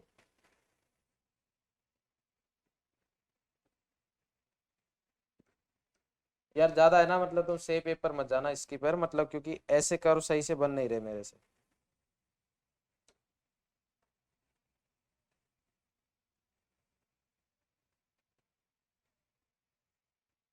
अभी शायद थोड़ा ठीक लग रहा हो ये, ठीक है, ये बन गया हमारे पास। तो अब देखो ये कौन कौन सी फॉर्म है, इधर लिख देता हूं जिससे आपको पूरा समझ में आ जाएगा। फुल इक्लिप्स, पार्शियल इक्लिप्स, ये आ गया हमारे पास गाउच, और ये आ गया हमारे पास एंटी। बोलो भाई क्लियर है, अरे बात समझ में नहीं आई। अब देख लेते हैं हम स्टेबिलिटी, और ये आ गया हमारे पास स्टेबिलिटी, ठीक है। और दूसरा हमारे पास पॉइंट आ जाएगा पोटेंशियल एनर्जी का, पोटेंशियल एनर्जी।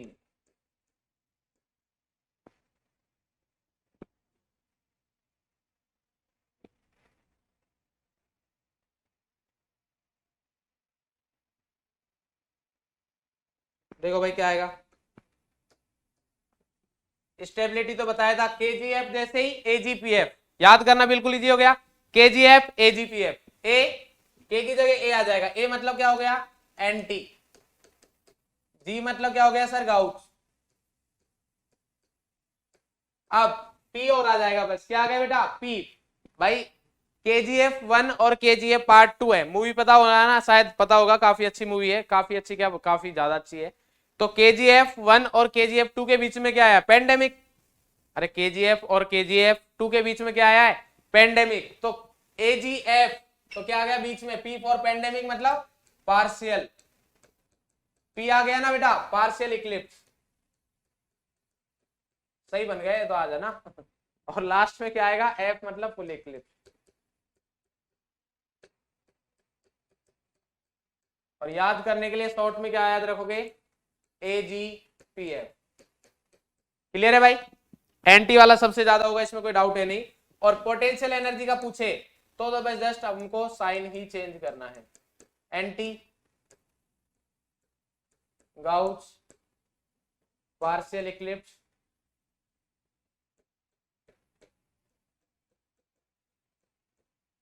और लास्ट में क्या आ जाएगा फुल इक्लिप्स। ठीक है, तो मेरे हिसाब से ये चीज आपको क्लियर समझ में आ गई होगी, ये चीज आपको बिल्कुल क्लियर समझ में आ गई होगी। ठीक है भाई, अब हम बात करते हैं नेक्स्ट। तो नेक्स्ट क्या है हमारे पास, नोट एक शानदार सा, क्या है भाई नोट, नोट है हमारे पास in this case, sorry in this case if G और G dash form hydrogen bond और डाइपोल अट्रैक्शन, जो इलेक्ट्रोस्टैटिक अट्रैक्शन है, then gauche form is more stable than anti form. अभी बात करेंगे जी और जी डैश क्या है। तो ये बोल रहा है कि हमारे पास अगर ये हमारे पास दे रखा है, तो अभी स्टेबिलिटी का ऑर्डर क्या है कि एंटी फॉर्म सबसे ज्यादा स्टेबल होती है। बट हमारे पास एक कंडीशन और भी होती है, जिसमें हमारे पास गाउस फॉर्म है वो सबसे ज्यादा स्टेबल होगी। और वो कौन सी होगी? अगर हमारे पास ये आ जाएगा, किसकी वजह से बेटा? इसकी वजह से। किसकी वजह से? हाइड्रोजन बॉन्ड की वजह से। किसकी वजह से बेटा? हाइड्रोजन बॉन्ड की वजह से। क्लियर है भाई? अब देखते हैं हाइड्रोजन बॉन्ड कैसे बनेगा। वो बात कर रहा है कि अगर हमारे पास ये है CH2, जो हमने स्टार्टिंग में बात की थी ना, CH2Z, और ये है हमारे पास CH2Z, ये Z ही मान लेता हूं, या G, एक को मैंने G बोल दिया, एक को G डैश बोल दिया। ये हमारे पास दे रखा है कि अगर G और G डैश क्या हो जाए, ऐसे ग्रुप हो जाए जिनमें हाइड्रोजन बॉन्डिंग होगी। जरूरी नहीं आप ये याद रखो, आपको अगर हाइड्रोजन, अभी तो केमिकल बॉन्डिंग हो भी गया हाइड्रोजन बॉन्डिंग, ठीक है, तो आप ये नहीं बोल सकते कि नहीं हुआ है, ठीक है। हाइड्रोजन बॉन्डिंग आपका कवर हो चुका है इनऑर्गेनिक केमिस्ट्री में। तो अगर आपको ये पता है कि हाइड्रोजन बॉन्डिंग की कंडीशन क्या है, तो अगर वो दोनों ग्रुप गाउस फॉर्म में आ जाते हैं, मतलब 60 डिग्री पर आ जाते हैं, जिन ग्रुप में क्या हो बेटा, हाइड्रोजन बॉन्डिंग पॉसिबल है, तो उस अट्रैक्शन बॉन्ड की वजह से क्या होगा, स्टेबिलिटी इंक्रीज हो जाएगी। क्या हो जाएगी बेटा? स्टेबिलिटी इंक्रीज हो जाएगी। देखो भाई कैसे होगी, देखो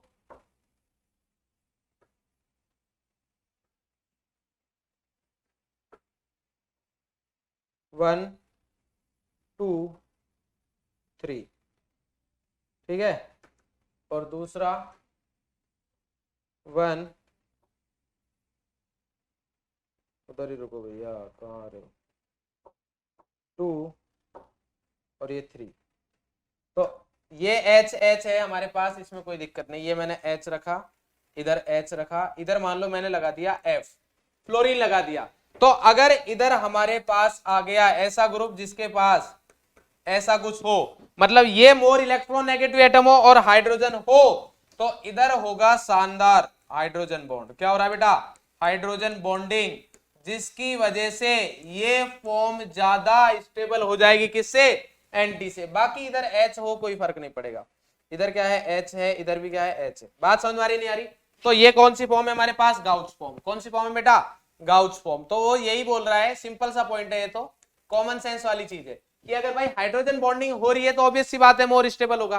अच्छा सर, एंटी में क्यों नहीं लगा रहे? तो बेटा एंटी में तो जस्ट अपोजिट हो जाएगा, तो इतनी दूर हाइड्रोजन बॉन्डिंग कहां करोगे? अरे 180 डिग्री पे थोड़ी ना हाइड्रोजन बॉन्डिंग हो पाएगी। बात समझ में आ रही नहीं आ रही? इसलिए उस फॉर्म में हाइड्रोजन बॉन्डिंग पॉसिबल नहीं है। तो सिंपल सा पॉइंट है, अगर मान लेता हूं मैं G हमारे पास OH है, तो G डैश फ्लोरीन हो सकता है, OH हो सकता है, NH2, NHR, NCOH, कोई भी हो सकता है। क्लियर है? जिसके साथ ये हाइड्रोजन बॉन्ड बनाए वैसा कोई भी ग्रुप हो सकता है। बात समझ में आ रही है या नहीं आई? क्लियर है? तो ऐसा नहीं कि अलग से याद रखने वाला पॉइंट है, सिंपल सा पॉइंट ये है कि अगर सर ये पास पास वाले ग्रुप में हाइड्रोजन बॉन्डिंग हो जाती है तो गाउस फॉर्म ज्यादा स्टेबल हो जाएगा। तो इन दिस केस क्या आएगा हमारे पास? गाउस सबसे ज्यादा होगा, देन क्या आएगा हमारे पास? एंटी। बस गाउस और एंटी का पोजीशन चेंज हो जाएगा, उसके बाद बाकी सब सेम ही है। क्या आएगा हमारे पास? Partial eclipse, PE partial eclipse, और देन फुल इक्लिप्स, बाकी सब कुछ सेम है। क्लियर है भाई? इस केस में ये स्टेबिलिटी का ऑर्डर आ जाएगा।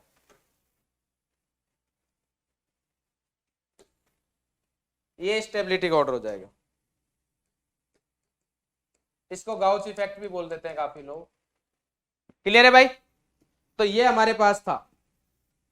बोलो भाई बात समझ में आई या नहीं आई? इसके बाद आता है हमारे पास साइक्लोएल्केन। क्या आता है बेटा?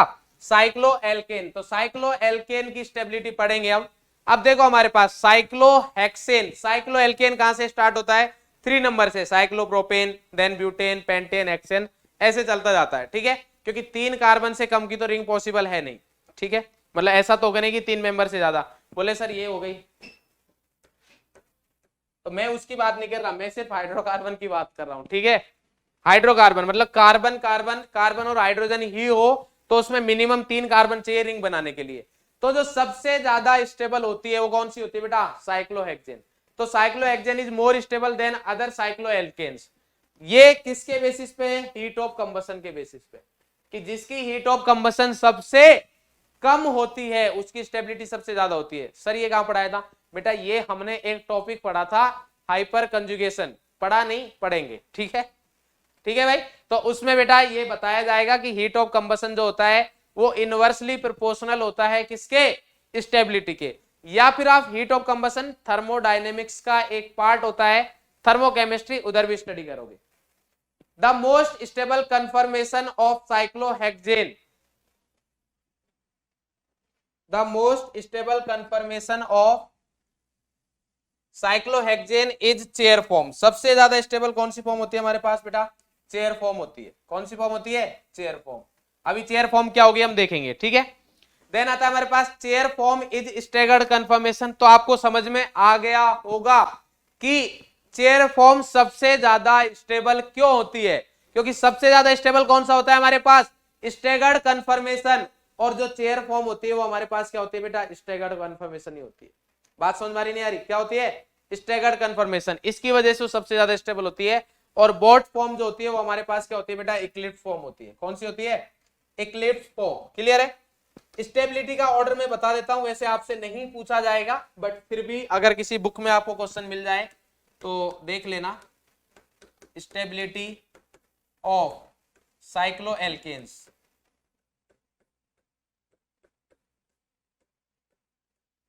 Stability of cycloalkenes. तो इसमें क्या आता है हमारे पास, सबसे ज्यादा 3 मेंबर रिंग अनस्टेबल, मतलब 3 के बाद 4 की स्टेबिलिटी ज्यादा होगी, 4 के बाद 5 की ज्यादा होगी, और 5 के बाद किसकी ज्यादा होगी बेटा, 6 की। क्लियर है। 6 के बाद अब डिक्रीज होने लग जाएगी क्योंकि 6 तो मैक्सिमम है। तो 6 के बाद 7 लीस्ट स्टेबल होगा, 7 के बाद 8 इससे कम, फिर 9, अब 9 के बाद 10, फिर 11, अब ऐसे चलता जाएगा। अब स्टेबिलिटी इंक्रीज होती जाएगी। क्लियर है बेटा। क्या मतलब इसका, 3 member ring least stable, then फिर 4 3 से ज्यादा स्टेबल है, 5 4 से ज्यादा स्टेबल है, 6 सबसे ज्यादा स्टेबल है, मोस्ट स्टेबल। क्लियर भाई, ये हमारे पास मोस्ट स्टेबल स्ट्रक्चर है साइक्लोएल्केन। क्लियर है। देन फिर कम होता जा रहा है, 10 से बढ़ने स्टार्ट हो जाएगा। ठीक है, 10 वाला बढ़ेगा, 10 से स्टार्ट हो जाएगा बढ़ना, मतलब 2 डिजिट में इंक्रीज होते जाएंगे। और इधर हमारे पास 6 वाला सबसे ज्यादा है, बाकी 6 तक बढ़ रहा है, फिर डिक्रीज, और 10 के बाद इंक्रीज। क्लियर है। पहला पॉइंट ये हो गया हमारे पास। अब हम देखते हैं कि साइक्लोहेक्सेन ही पढ़ना है हमें। क्या पढ़ना है बेटा, साइक्लोहेक्सेन ही पढ़ना है। तो साइक्लोहेक्सेन में क्या पढ़ना है, देखो ये हमारे पास है साइक्लोहेक्सेन की डिफरेंट डिफरेंट फॉर्म। ठीक है, मैं अगर इसको ड्रॉ करता तो बहुत टाइम लग जाता, वैसे ही अभी बहुत टाइम लग गया, मेरे को लग नहीं रहा कि इलेक्ट्रॉनिक इफेक्ट्स हम स्टार्ट कर पाएंगे। ठीक है, तो हम फिर शेड्यूल में एक लेक्चर पीछे हो रहे हैं बेटा। हाँ भाई, क्या है मतलब वो कवर कर लेंगे हम, थोड़ी लेंथ बढ़ाएंगे 10-10 मिनट। तो ये हमारे पास दे रखे, तो कौन कौन सी फॉर्म है, ये हमारे पास है बेटा चेयर फॉर्म। ये कौन सी फॉर्म है, चेयर फॉर्म। चेयर से ये क्या है, हाफ चेयर, फिर क्या है हमारे पास ट्विस्टेड बोर्ड, फिर है बोर्ड, फिर ट्विस्टेड बोर्ड, और फिर चेयर फॉर्म। ये इधर हाफ चेयर। तो देखो सबसे ये क्या है हमारे पास, एनर्जी है। तो क्या आप इधर स्टेबिलिटी का ऑर्डर लिख सकते हो, वैसे स्टेबिलिटी का आपको नेक्स्ट पेज पर मिल जाएगा, बट क्या आप इधर स्टेबिलिटी का ऑर्डर लिख सकते हो, बिल्कुल लिख सकते हैं सर। एनर्जी के इनवर्सली प्रोपोर्शनल तो होता है, एनर्जी के इनवर्सली प्रोपोर्शनल होता है। सबसे कम एनर्जी किसकी, चेयर फॉर्म की। तो चेयर फॉर्म सबसे ज्यादा स्टेबल, चेयर फॉर्म सबसे ज्यादा स्टेबल। क्लियर है।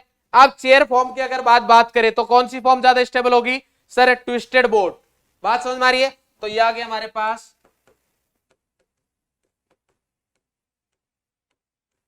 Twisted board. ठीक है, ट्विस्टेड बोर्ड के बाद कौन सी है सर, बोर्ड फॉर्म। और लास्ट में क्या आएगा हमारे पास बेटा, हाफ चेयर। लास्ट में क्या आएगा, हाफ चेयर। क्लियर है। अरे बात समझ में आई नहीं आई, बोलो भाई क्लियर है। अच्छा, आपको अगर किसी को ये समझ में नहीं आ रहा हो कि ये चेयर फॉर्म वगैरह कैसी है, तो बेटा ये है ना जो पुरानी मूवीज होती थी ना, उनकी जैसी चेयर है। ठीक है, देखो मैं समझाने का ट्राई करता हूं, इसमें समझ पाएंगे क्या हम, समझ तो सकते हैं। देखो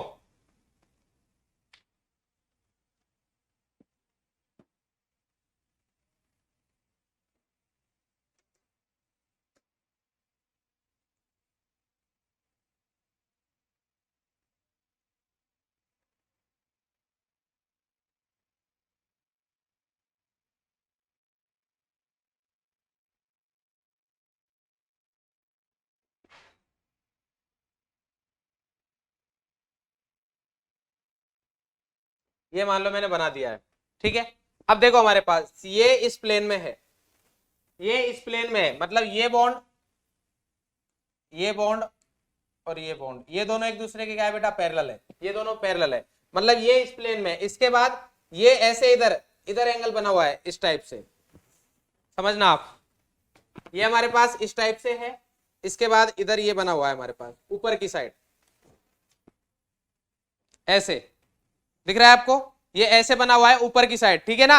अरे ये ऐसे था, ये ऐसे बना हुआ है, सिमिलरली नीचे भी ऐसे बना हुआ आएगा, ये नीचे की साइड जा रहा है, तो ये वैलेंसी जो है वो नीचे जा रही है, ये ऊपर जा रही है, ठीक है। इस टाइप से बना हुआ है। अगर समझ में आती चीजें तो बहुत अच्छी बात है, अगर नहीं भी आती तो ज्यादा टेंशन लेने की जरूरत नहीं है। आपको इतना पता होना चाहिए कि चेयर फॉर्म सबसे ज्यादा स्टेबल होती है। क्लियर है भाई, ये पॉइंट आ गया हमारे पास। तो ये स्टेबिलिटी का ऑर्डर आ गया। पोटेंशियल एनर्जी इनवर्सली प्रोपोर्शनल आ जाएगा, पोटेंशियल एनर्जी हमारे पास इनवर्सली प्रोपोर्शनल आ जाएगा। तो देखो इधर हमारे पास दे भी रखा है, चेयर फॉर्म सबसे ज्यादा, फिर ट्विस्टेड बोर्ड, फिर हाफ चेयर। क्लियर है। और अगर पोटेंशियल एनर्जी का लिखोगे तो इसका उल्टा हो जाएगा, ये मैं इधर लिख देता हूं पोटेंशियल एनर्जी।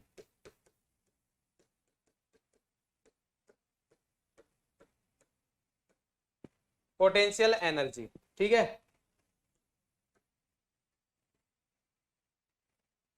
तो पोटेंशियल एनर्जी क्या हो जाएगा हमारे पास, चेयर फॉर्म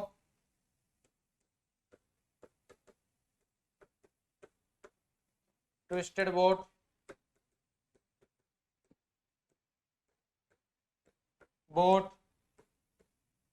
और देन क्या आएगा, हाफ चेयर। देन क्या आएगा हमारे पास, हाफ चेयर।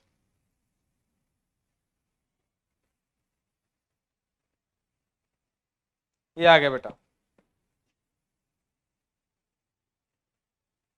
आजा भाई इधर आजा, आना तो पड़ेगा भाई। एक सेकंड, बोर्ड हैंग हो गया है। हाँ रुकना एक सेकंड, ठीक हुआ या नहीं हुआ, नहीं, ओ भाई साहब, हाँ अभी ठीक है, चलो ये आ गया हमारे पास। तो क्या आ जाएगा, चेयर फॉर्म की पोटेंशियल एनर्जी सबसे कम, देन आएगा ट्विस्टेड बोट, देन आएगा बोट और देन हाफ चेयर। ये आ गया बेटा हमारे पास। क्लियर है, क्लियर है। इसमें एक नोट पॉइंट लिख लेना, नोट पॉइंट ये है कि ट्विस्टेड बोट फॉर्म जो होती है वो ऑप्टिकली एक्टिव होती है only, twisted boat form is optically active. बाकी सभी फॉर्म क्या होती है बेटा, ऑप्टिकली इनएक्टिव होती है। बाकी सभी फॉर्म क्या होती है, ऑप्टिकली इनएक्टिव। तो इनसे अलावा कुछ नहीं पूछा जाएगा आपसे, ठीक है। स्टेबिलिटी का ऑर्डर पूछ सकता है, उसके अलावा क्या पूछेगा, पोटेंशियल एनर्जी, तो वो तो एक ही बात है। और उसके अलावा क्या पूछ सकता है वो आपसे, अगर बाई चांस पूछ लेता है कि ऑप्टिकली एक्टिव कौन सी फॉर्म होती है साइक्लोहेक्सेन की, तो कौन सी होती है बेटा, ट्विस्टेड बोट फॉर्म जो होती है वो क्या होती है हमारे पास, ऑप्टिकली एक्टिव फॉर्म होती है। क्लियर है भाई। अब हम देखेंगे क्वेश्चंस वगैरह, बट उससे पहले मैं आपको एक पॉइंट और समझाना चाहूंगा कि हमारे पास जो साइक्लोहेक्सेन की चेयर फॉर्म होती है, साइक्लोहेक्सेन की जो चेयर फॉर्म होती है, इसमें दो टाइप के बॉन्ड होते हैं। कितने टाइप के होते हैं बेटा, दो टाइप के। कौन कौन से, एक होते हैं हमारे पास एक्सियल और दूसरे होते हैं इक्वेटोरियल,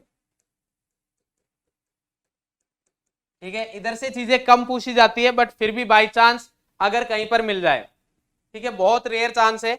एक्सियल बॉन्ड कौन से होते हैं हमारे पास, देखो इधर एक वैलेंसी आ गई ऊपर हमारे पास, ठीक है।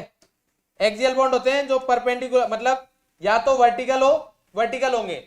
एक्सियल बॉन्ड कौन से होंगे हमारे पास, वर्टिकल बॉन्ड्स। एक्सियल बॉन्ड कौन से होंगे, वर्टिकल,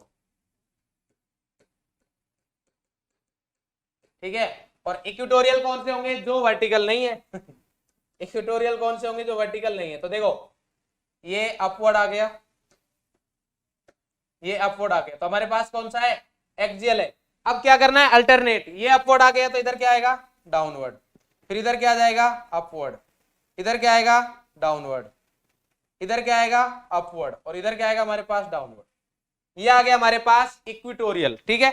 नंबर भी लिख देता हूं इक्वेटोरियल पर, सॉरी XGL, इसको मैंने बोल देता हूं A1, ये A2, ये हो गया हमारे पास A3, और ये आ गया हमारे पास A4, और ये आ गया हमारे पास A5, और लास्ट हो गया हमारे पास A6। क्लियर है भाई, ये हमारे पास हो गए। ठीक है, इसके बाद हम बात करते हैं इक्विटोरियल की। तो ये अब बाकी जो बॉन्ड बनेंगे हमारे पास वो क्या बनेंगे, इक्विटोरियल। तो अब इक्विटोरियल में ध्यान से समझना, इस कार्बन के साथ देखो कैसे बनाना है आपको इक्विटोरियल। इस कार्बन के साथ कौन कौन से बॉन्ड कनेक्टेड है, इस कार्बन के साथ कौन कौन से बॉन्ड कनेक्टेड है सर, एक तो ये, एक ये। तो इन दोनों बॉन्ड को छोड़ के नेक्स्ट वाला बॉन्ड पकड़ना है आपको, कार्बन कार्बन। तो इन दोनों बॉन्ड के बाद ये बॉन्ड आता है या ये आता है, और ये दोनों क्या है, पैरेलल है। तो इसमें से कोई से भी बॉन्ड के पैरेलल लाइन ड्रॉ कर दो।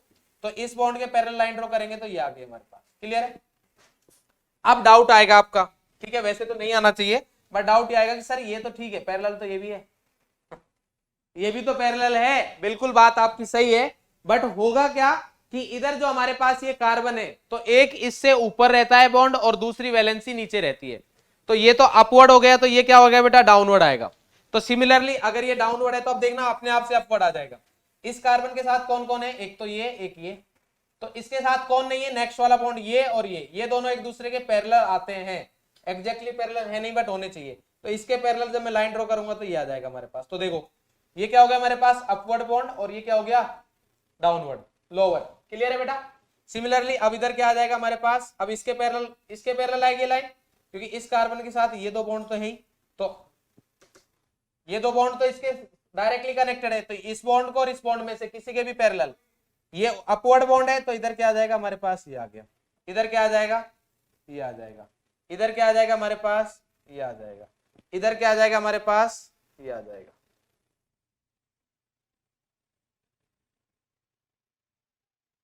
क्लियर है भाई, ये हमारे पास वैलेंसीज हो गई। बात समझ मारी नहीं आ रही, अरे क्लियर है।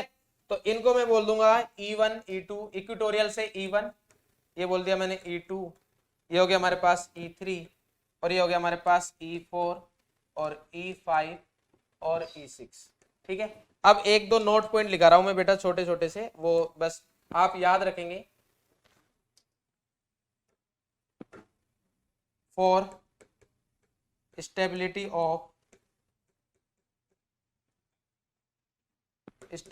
ऑफ, मैं पढ़ाने वाला नहीं था बट अब मेरे को लग रहा है कि, क्या लग रहा है मेरे को कि इलेक्ट्रॉनिक इफेक्ट शायद स्टार्ट कर पाए तो पढ़ा देता हूं। For stability of substituted cycloalkane, cyclohexane.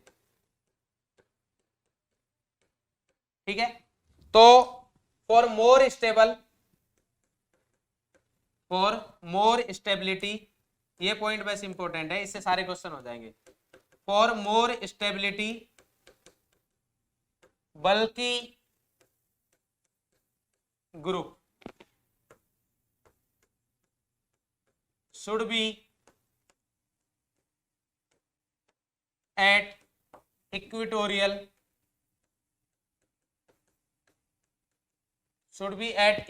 Position. कहां पे होना चाहिए बेटा, इक्वेटोरियल पोजीशन पर होना चाहिए।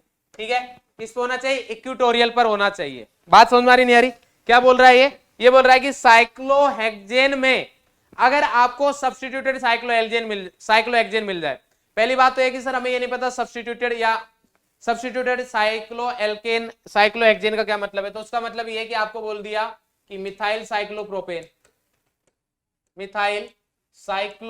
नहीं, साइक्लोहेक्सेन आ गया। इसकी स्टेबिलिटी, इसकी स्ट्रक्चर दे रखी है और आपसे पूछा है कि कौन सा स्टेबल होगा कौन सा नहीं होगा, इस टाइप से आपसे पूछ लिया तो आपको आंसर करना होगा भाई। ठीक है, तो ये क्या हमारे पास सब्स्टिट्यूटेड साइक्लोहेक्सेन है। ये क्या है, सब्स्टिट्यूटेड साइक्लोहेक्सेन है। क्यों, क्योंकि साइक्लोहेक्सेन हो गया और इसमें एक हाइड्रोजन को सब्स्टिट्यूट कर दिया, किससे, मिथाइल से। मोनो सब्स्टिट्यूटेड भी हो सकते हैं, डाई सब्स्टिट्यूटेड भी हो सकते हैं, कोई फर्क नहीं पड़ता। कॉन्सेप्ट बिल्कुल सिंपल है। जितने भी बल्कि ग्रुप होंगे उनको ट्राई किया जाता है कि अगर पॉसिबल हो तो हम किस पे रखेंगे बेटा, इक्वेटोरियल पर। अगर एक से ज्यादा आ गए हमारे पास और हम किसी एक को ही इक्वेटोरियल पर रख सकते हैं, तो कॉमन सेंस हमारा ये कहता है कि बल्कि वाले को इक्वेटोरियल पर रखेंगे, और बिल्कुल सही जवाब है वो। तो बिल्कुल सिंपल सा पॉइंट होता है स्टेबिलिटी का। एक क्वेश्चन करा देता हूं मैं आपको, जैसे मान लो आपको दे दिया कि मिथाइल साइक्लोहेक्सेन, स्टेबिलिटी का ऑर्डर बताना है आपको। क्या बताना है बेटा? स्टेबिलिटी बतानी है। तो स्टेबिलिटी जब आप बताओगे तो क्या आएगा, देखो ये हमारे पास दो स्ट्रक्चर दे रखी है।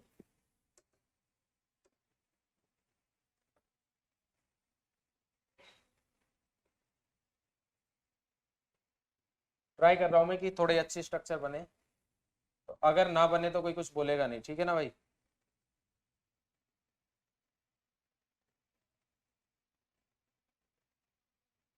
वैसे काफी ठीक ठाक बन गई है स्ट्रक्चर शायद, ठीक है, मतलब ज्यादा गंदी नहीं बनी है। ये हो गया हमारे पास साइक्लो हेक्सेन, ठीक है।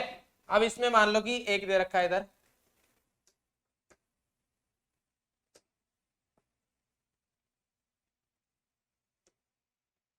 ये मिथाइल है, बाकी एच ही है इधर, बाकी सब एच है। एक स्ट्रक्चर ये दे रखी है, और दूसरी स्ट्रक्चर अगर हम बनाएं तो दूसरी हम बनाते हैं बेटा स्ट्रक्चर। क्या बनाते हैं?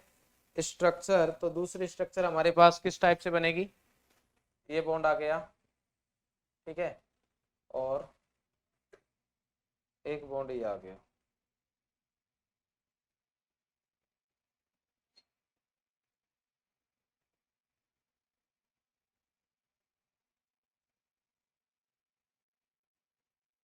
अभी शायद ज्यादा अच्छी बन जाएगी क्या? शायद, ठीक है, मतलब ये काफी अच्छा है। इसकी हमें लेंथ कम रखनी चाहिए ना, इतना टाइम नहीं, चलो इधर स्ट्रक्चर पे ध्यान देंगे। और इधर हमारे पास दे रखा है, इधर एच आ गया, ये है, तो ये हमारे पास एच है, इधर एम ई है, और इधर हमारे पास क्या है बेटा? एम ई है, इधर क्या है? एच। तो इसमें अगर स्टेबिलिटी की बात करें तो इक्विटोरियल बॉन्ड कौन सा है? इक्विटोरियल हमारे पास है ये वाला, जो वर्टिकल नहीं होता है, ठीक है। वर्टिकली अपवर्ड भी हो सकता है, वर्टिकली डाउनवर्ड भी हो सकता है, उससे हमें कोई फर्क नहीं पड़ेगा। हमें सिर्फ ये देखना है कि इक्विटोरियल पर बल्कि ग्रुप है या नहीं है। तो ये कौन सा बॉन्ड है? ये तो हमारे पास है एक्सियल। कौन सा है बेटा? एक्सियल। ये हमारे पास है एक्सियल, और इधर ये हमारे पास कौन सा है? इक्विटोरियल। तो ये आ गया हमारे पास बेटा इक्विटोरियल। तो ये क्या हो गया हमारे पास? More stable. तो अगर मैं स्टेबिलिटी की बात करूंगा तो ये ज्यादा स्टेबल होगा। रीजन क्या है? रीजन क्या है? रीजन बिल्कुल सिंपल सा है, देखो अगर आपको रीजन समझना हो तो ये इधर आएगा, ठीक है, इधर है हमारे पास एच, क्लियर है, और इसमें भी आएगा हमारे पास, इधर अपवर्ड ही आएगा, आप चेक कर लेना, इधर भी है हमारे पास एच, ठीक है। अब अगर ये दोनों पैरेलल है, ये दोनों क्या है? पैरेलल, तो इधर H और Me में रिपल्सन लगेगा, इधर H और Me में रिपल्सन लगेगा, इधर H और H में रिपल्सन लगेगा। किसमें रिपल्सन कम होगा? इधर छोटे छोटे लोग हैं तो इनमें रिपल्सन कम लगेगा, तो कम रिपल्सन की वजह से ये मोर स्टेबल होगा और ये लीस्ट स्टेबल होगा, मतलब उससे लेस स्टेबल होगा। क्यों? क्योंकि इधर रिपल्सन ज्यादा लगता है, ठीक है, टॉर्सनल स्ट्रेन वगैरह होता है, ठीक है, वो सारी मतलब नेम नहीं बताऊंगा मैं आपको, क्यों? क्योंकि नेम बताने से आप फिर कंफ्यूज हो जाओगे, और वो नेम आपके सिलेबस में नहीं है। तो आपके सिलेबस में नहीं है तो नेम नहीं पढ़ेंगे हम। सिंपल बात करते हैं हमारे पास कि इधर स्ट्रेन हो रहा है, मतलब इलेक्ट्रॉन इलेक्ट्रॉन का रिपल्सन लग रहा है, जिसकी वजह से क्या लगेगा? ये लेस स्टेबल होगा कंपेरेटिव इसके। क्वेश्चन आता है सर रिपल्सन तो इधर भी लग रहा है, बट बेटा इधर हमारे पास बल्कि ग्रुप है। बात समझ में नहीं आ रही? बोले सर बात ठीक है आपकी, बट मेरे को एक समस्या और है। समस्या ये है कि इस मिथाइल का रिपल्सन क्यों काउंट नहीं कर रहे आप? इस मिथाइल का रिपल्सन क्यों काउंट नहीं कर रहे? तो बेटा इस मिथाइल का रिपल्सन इसलिए काउंट नहीं कर रहा क्योंकि अभी जब मैंने आपको स्ट्रक्चर बनाना सिखाया तब मैंने बताया था कि ये वाला बॉन्ड है इसके पैरेलल है, ये वाला बॉन्ड इसके पैरेलल है, तो जब इसके पैरेलल जाएंगे तो बाहर की साइड चला गया, प्लेन से बाहर घूम रहा है, बात समझ में नहीं आ रही? तो इसका रिपल्सन नेग्लिजिबल होता है, इसका रिपल्सन नेग्लिजिबल, इक्विटोरियल बॉन्ड पर रिपल्सन नेग्लिजिबल होता है। बात समझ में आई नहीं आई? तो ये हमारे पास थे बेटा, ठीक है। तो ये हमारे पास था कन्फर्मर्स के बारे में, और इसी के साथ हमारी आइसोमेरिज्म कंप्लीट होती है। अब हम देख लेते हैं कि पीवाईक्यूज हमसे हो रहे या नहीं हो रहे। तो मैंने कुछ पीवाईक्यूज लिए हैं, तो चलिए भाई। With respect to the conformers of ethane which of the following statement is true? बोल रखा है कि हमारे पास किसके बारे में बोल रखा है? इथेन के बारे में बोल रखा है, और स्टेटमेंट पूछा है कौन सा ट्रू है। नीट 2017 का क्वेश्चन है।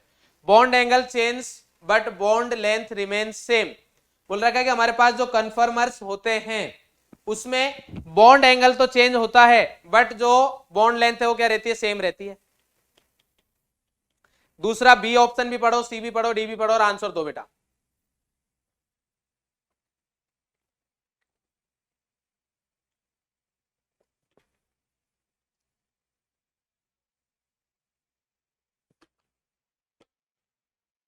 जिनको क्वेश्चन समझ में नहीं आया वो लोग जान दे, सिंपल सा पॉइंट उसने बोल रखा है कि हमारे पास इथेन के जब हमने कन्फर्मर्स बनाए थे तो दो ही कन्फर्मर बने थे।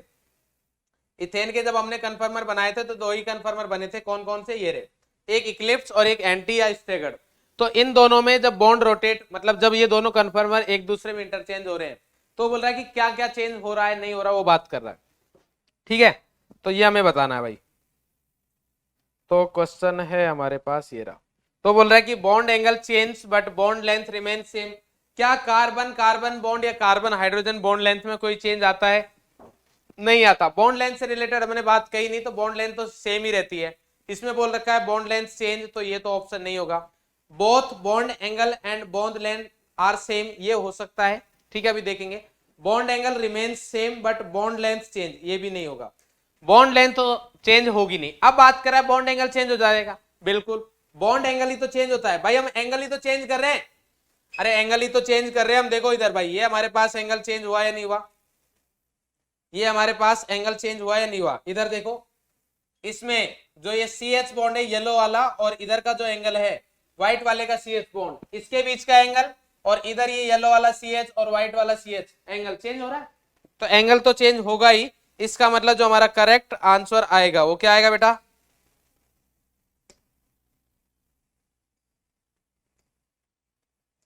Bond angle change but bond length remains same. तो करेक्ट आंसर क्या आ जाएगा बेटा हमारे पास? ए। क्लियर है? A for Agra. Next question पर चलते हैं। NEET 2016, the correct statement regarding the comparison of staggered and eclipse conformation of ethane. देखो इथेन के बारे में क्वेश्चन पूछे हुए, इक्लिप्स और स्टैगर्ड के बारे में पूछा है। बोल रखा है the eclipse conformation of ethane is more stable. Eclipse को मोर स्टेबल बता रखा है, तो ये हम नहीं पढ़ेंगे आगे। ठीक है, करेक्ट ही पूछा है ना उसने। हाँ, the staggered conformation of ethane is more stable than eclipse conformation. ठीक है, पढ़ सकते हैं। ठीक है, because staggered conformation has no torsional strain, क्योंकि स्टैगर्ड कंफर्मेशन में टॉर्सनल स्ट्रेन नहीं होता है। क्या होता है टॉर्सनल स्ट्रेन? बिल्कुल सिंपल सी बात है। ठीक है, टॉर्सनल स्ट्रेन आप वैसे फिजिक्स में पढ़ते हो, बट इधर भी मैं आपको बता देता हूं कि जो बॉन्ड पेयर में रिपल्सन होता है, बॉन्ड पेयर रिपल्सन,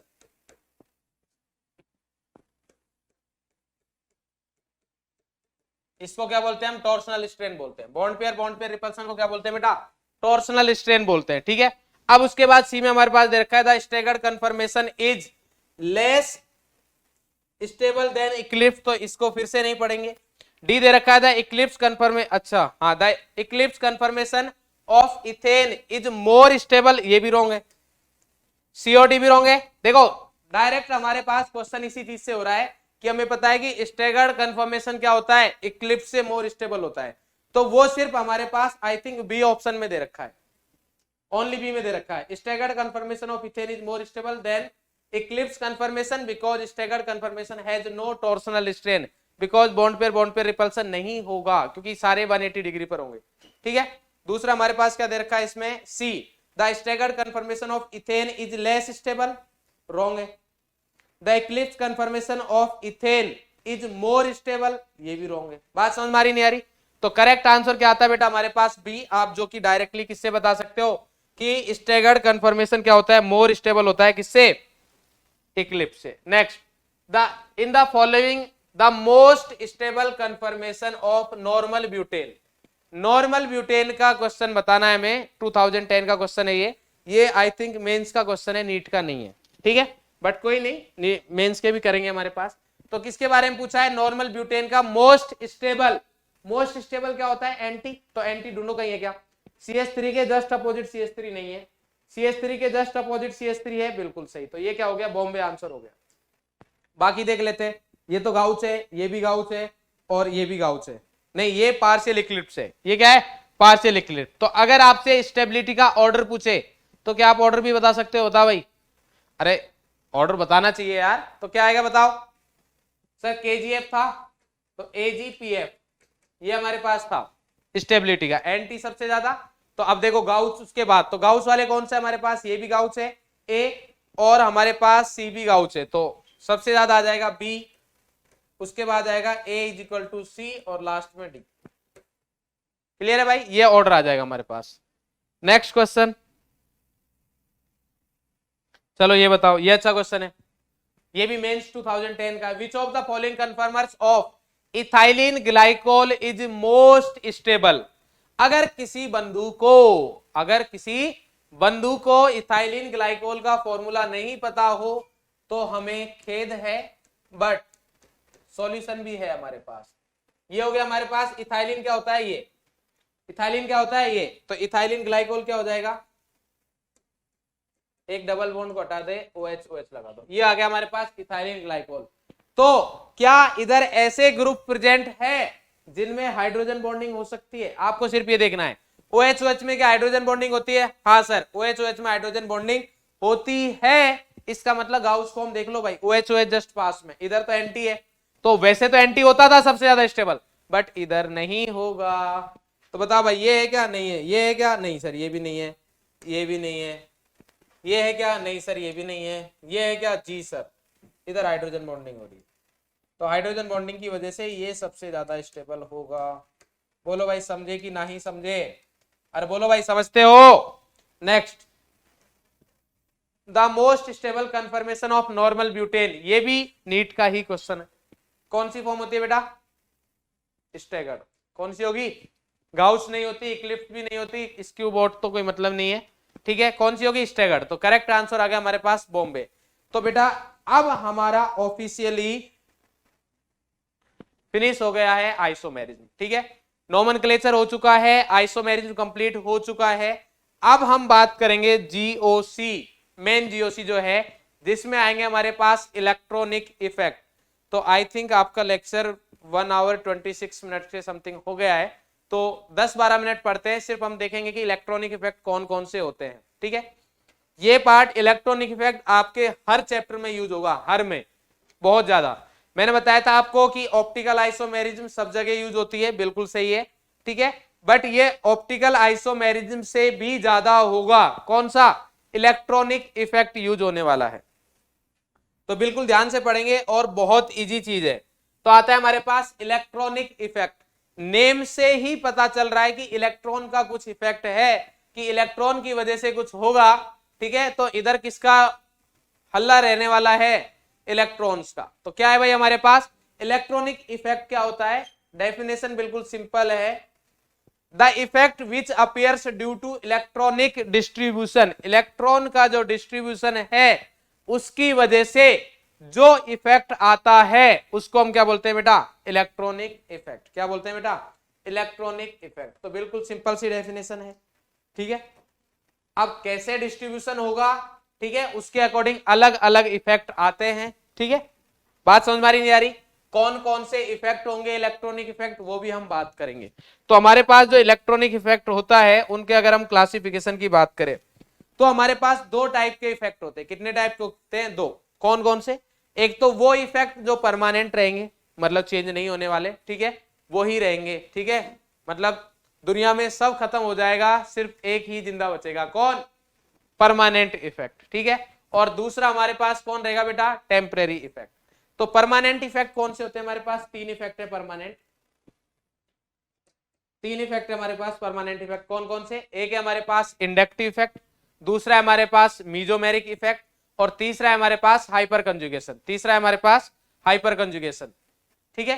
तो अब इंडक्टिव इफेक्ट को क्या बोलते हैं हम? I effect. मीजोमेरिक इफेक्ट को क्या बोलते हैं हम? एम इफेक्ट, या फिर इसको आर इफेक्ट भी बोलते हैं। हाइपर कंजुगेशन को एच इफेक्ट बोल देते हैं। और ये आएगा हमारे पास इलेक्ट्रोमेरिक इफेक्ट, ठीक है। तो वैसे तो आपको इनको परमानेंट क्यों बोलते हैं, जब मैं एक एक इफेक्ट को पढ़ाऊंगा तब आपको पूरा क्लियर हो जाएगा, कोई डाउट नहीं रहेगा उसमें, ठीक है। बट फिर भी अगर आपको याद रखना हो कि सर वो तो ठीक है, बट आप कुछ थोड़ा बहुत वैसा बता सको, तो बिल्कुल सिंपल है। हम क्या पढ़ रहे हैं? Electronic effect. तो जिसमें इलेक्ट्रोनिक इलेक्ट्रोमेरिक सेम सा है, वो टेम्परेरी रहेगा, बाकी तीनों क्या रहेंगे, परमानेंट। ठीक है, बिल्कुल मतलब इजी सा लॉजिक था नहीं वैसे। ठीक है भाई, तो ये हमारे पास टेम्परेरी इफेक्ट है, ये हमारे पास आगे परमानेंट इफेक्ट। अब हम फर्स्ट पढ़ेंगे इंडक्टिव इफेक्ट, जिसके बारे में थोड़ा सा बताएंगे और उसके बाद हम नेक्स्ट वाली क्लास में ही डिस्कस करेंगे। तो मैं सिर्फ डेफिनेशन पढ़ा रहा हूं, डेफिनेशन देखना बिल्कुल इजी है, बहुत अच्छे से समझ में आएगी। क्या दे रखा है, shifting of sigma electrons is towards more electron negative atom. Definition को ध्यान से पढ़ेंगे तभी चीजें अच्छे से आएंगी। क्या बोल रखा है उसमें, शिफ्टिंग ऑफ सिग्मा इलेक्ट्रॉन, किसकी शिफ्टिंग हो रही है बेटा, सिग्मा इलेक्ट्रॉन की, मतलब हम सिग्मा इलेक्ट्रॉन के बारे में ही बात करेंगे, towards more electron negative atom. ठीक है, ड्यू टू दिस शिफ्टिंग, इस शिफ्टिंग की वजह से जो हमारे पास कंपाउंड की चेन होगी वो कैसे हो जाएगी बेटा, पोलराइज। चेन क्या हो जाएगी, पोलराइज। और इसी इफेक्ट को क्या बोलते हैं हम, इंडक्टिव इफेक्ट। इसी इफेक्ट को क्या बोलते हैं हम, इंडक्टिव इफेक्ट बोलते हैं। अब कैसे चेन पोलराइज हो रही है वो देख लो बस, और उसके बाद हम कहानी समाप्त करते हैं आज की हमारी।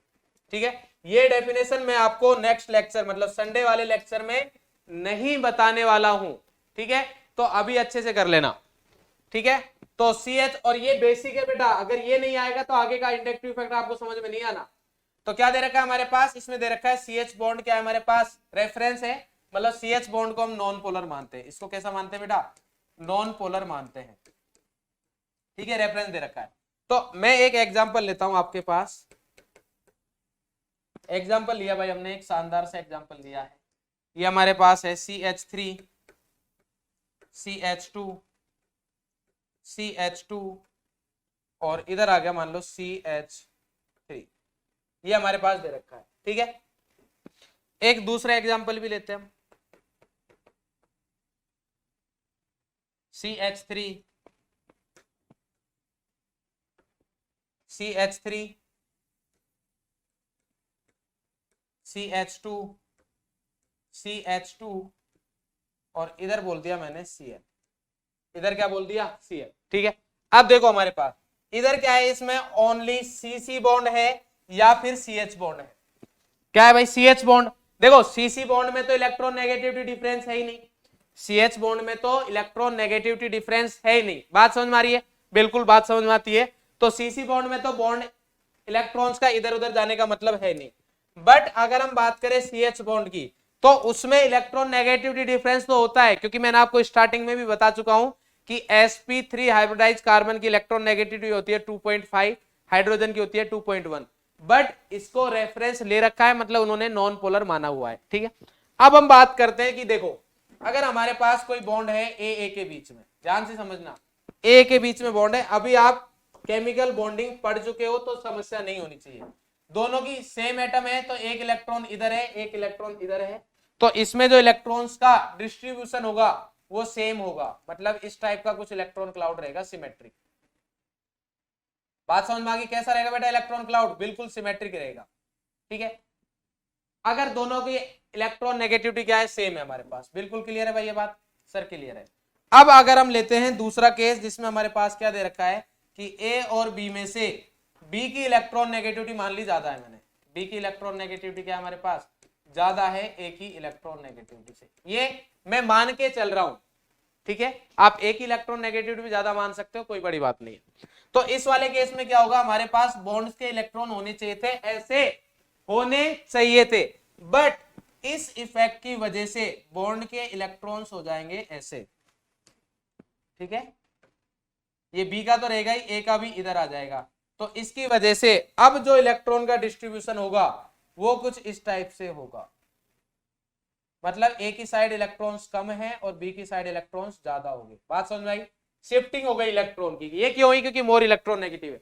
सेम इधर आप देखना, ये हमारे पास क्या है, सीसी बॉन्ड है, ये हमारे पास क्या है, सीसीएल बॉन्ड, सीसीएल बॉन्ड है। हमें पता है कि अगर हम इलेक्ट्रॉन नेगेटिविटी की बात करते हैं तो सीएल की इलेक्ट्रॉन नेगेटिविटी ज्यादा होती है कार्बन की इलेक्ट्रॉन नेगेटिविटी से। तो इसकी वजह से होगा क्या, इस इलेक्ट्रॉन मतलब इलेक्ट्रॉन नेगेटिविटी डिफरेंस की वजह से क्या होगा कि हमारे पास ये CH3 CH2 और इधर है हमारे पास CH2, इधर लिख दिया मैंने, और इधर हमारे पास है Cl। अब ध्यान से देखना, इसमें हमारे पास इलेक्ट्रॉन इधर होने चाहिए थे। ठीक है, बट ये इलेक्ट्रॉन थोड़ा सा इधर शिफ्ट होगा, तो ये कितना आ जाएगा हमारे पास, इलेक्ट्रॉन इधर से इधर आ गया, इलेक्ट्रॉन इधर से इधर आ गया। तो अगर मैं इसको एज इट इज लिखना चाहूं, एक सेकंड रुकना, ये आ गया हमारे पास CH2, ठीक है, और इधर है हमारे पास ये Cl, ठीक है।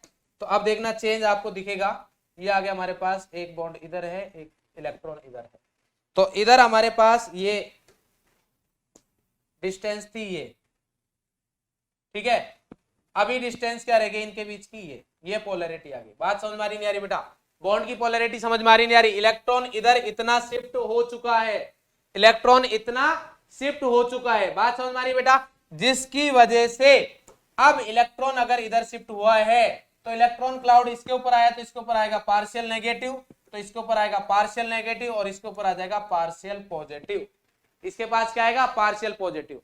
तो ये रिंग क्या हो गई, पोलराइज हो गई। क्यों होगी पोलराइज, क्योंकि अब इसके पास इलेक्ट्रॉन आगे, मतलब इसके इलेक्ट्रॉन किसे, तो इसको भी इलेक्ट्रॉन चाहिए, तो अब ये इस कार्बन से भी अपनी साइड इलेक्ट्रॉन पुल करेगा, तो इसके ऊपर पार्शियल पॉजिटिव है तो इसके ऊपर भी पार्शियल पॉजिटिव रहेगा, तो ये आ गया डबल डेल्टा। डबल डेल्टा का मतलब ये है कि इसके ऊपर मैग्नीट्यूड तो प्लस है बट वो इससे कम रहेगा, इसके ऊपर और भी कम आएगा, प्लस प्लस 3 डेल्टा।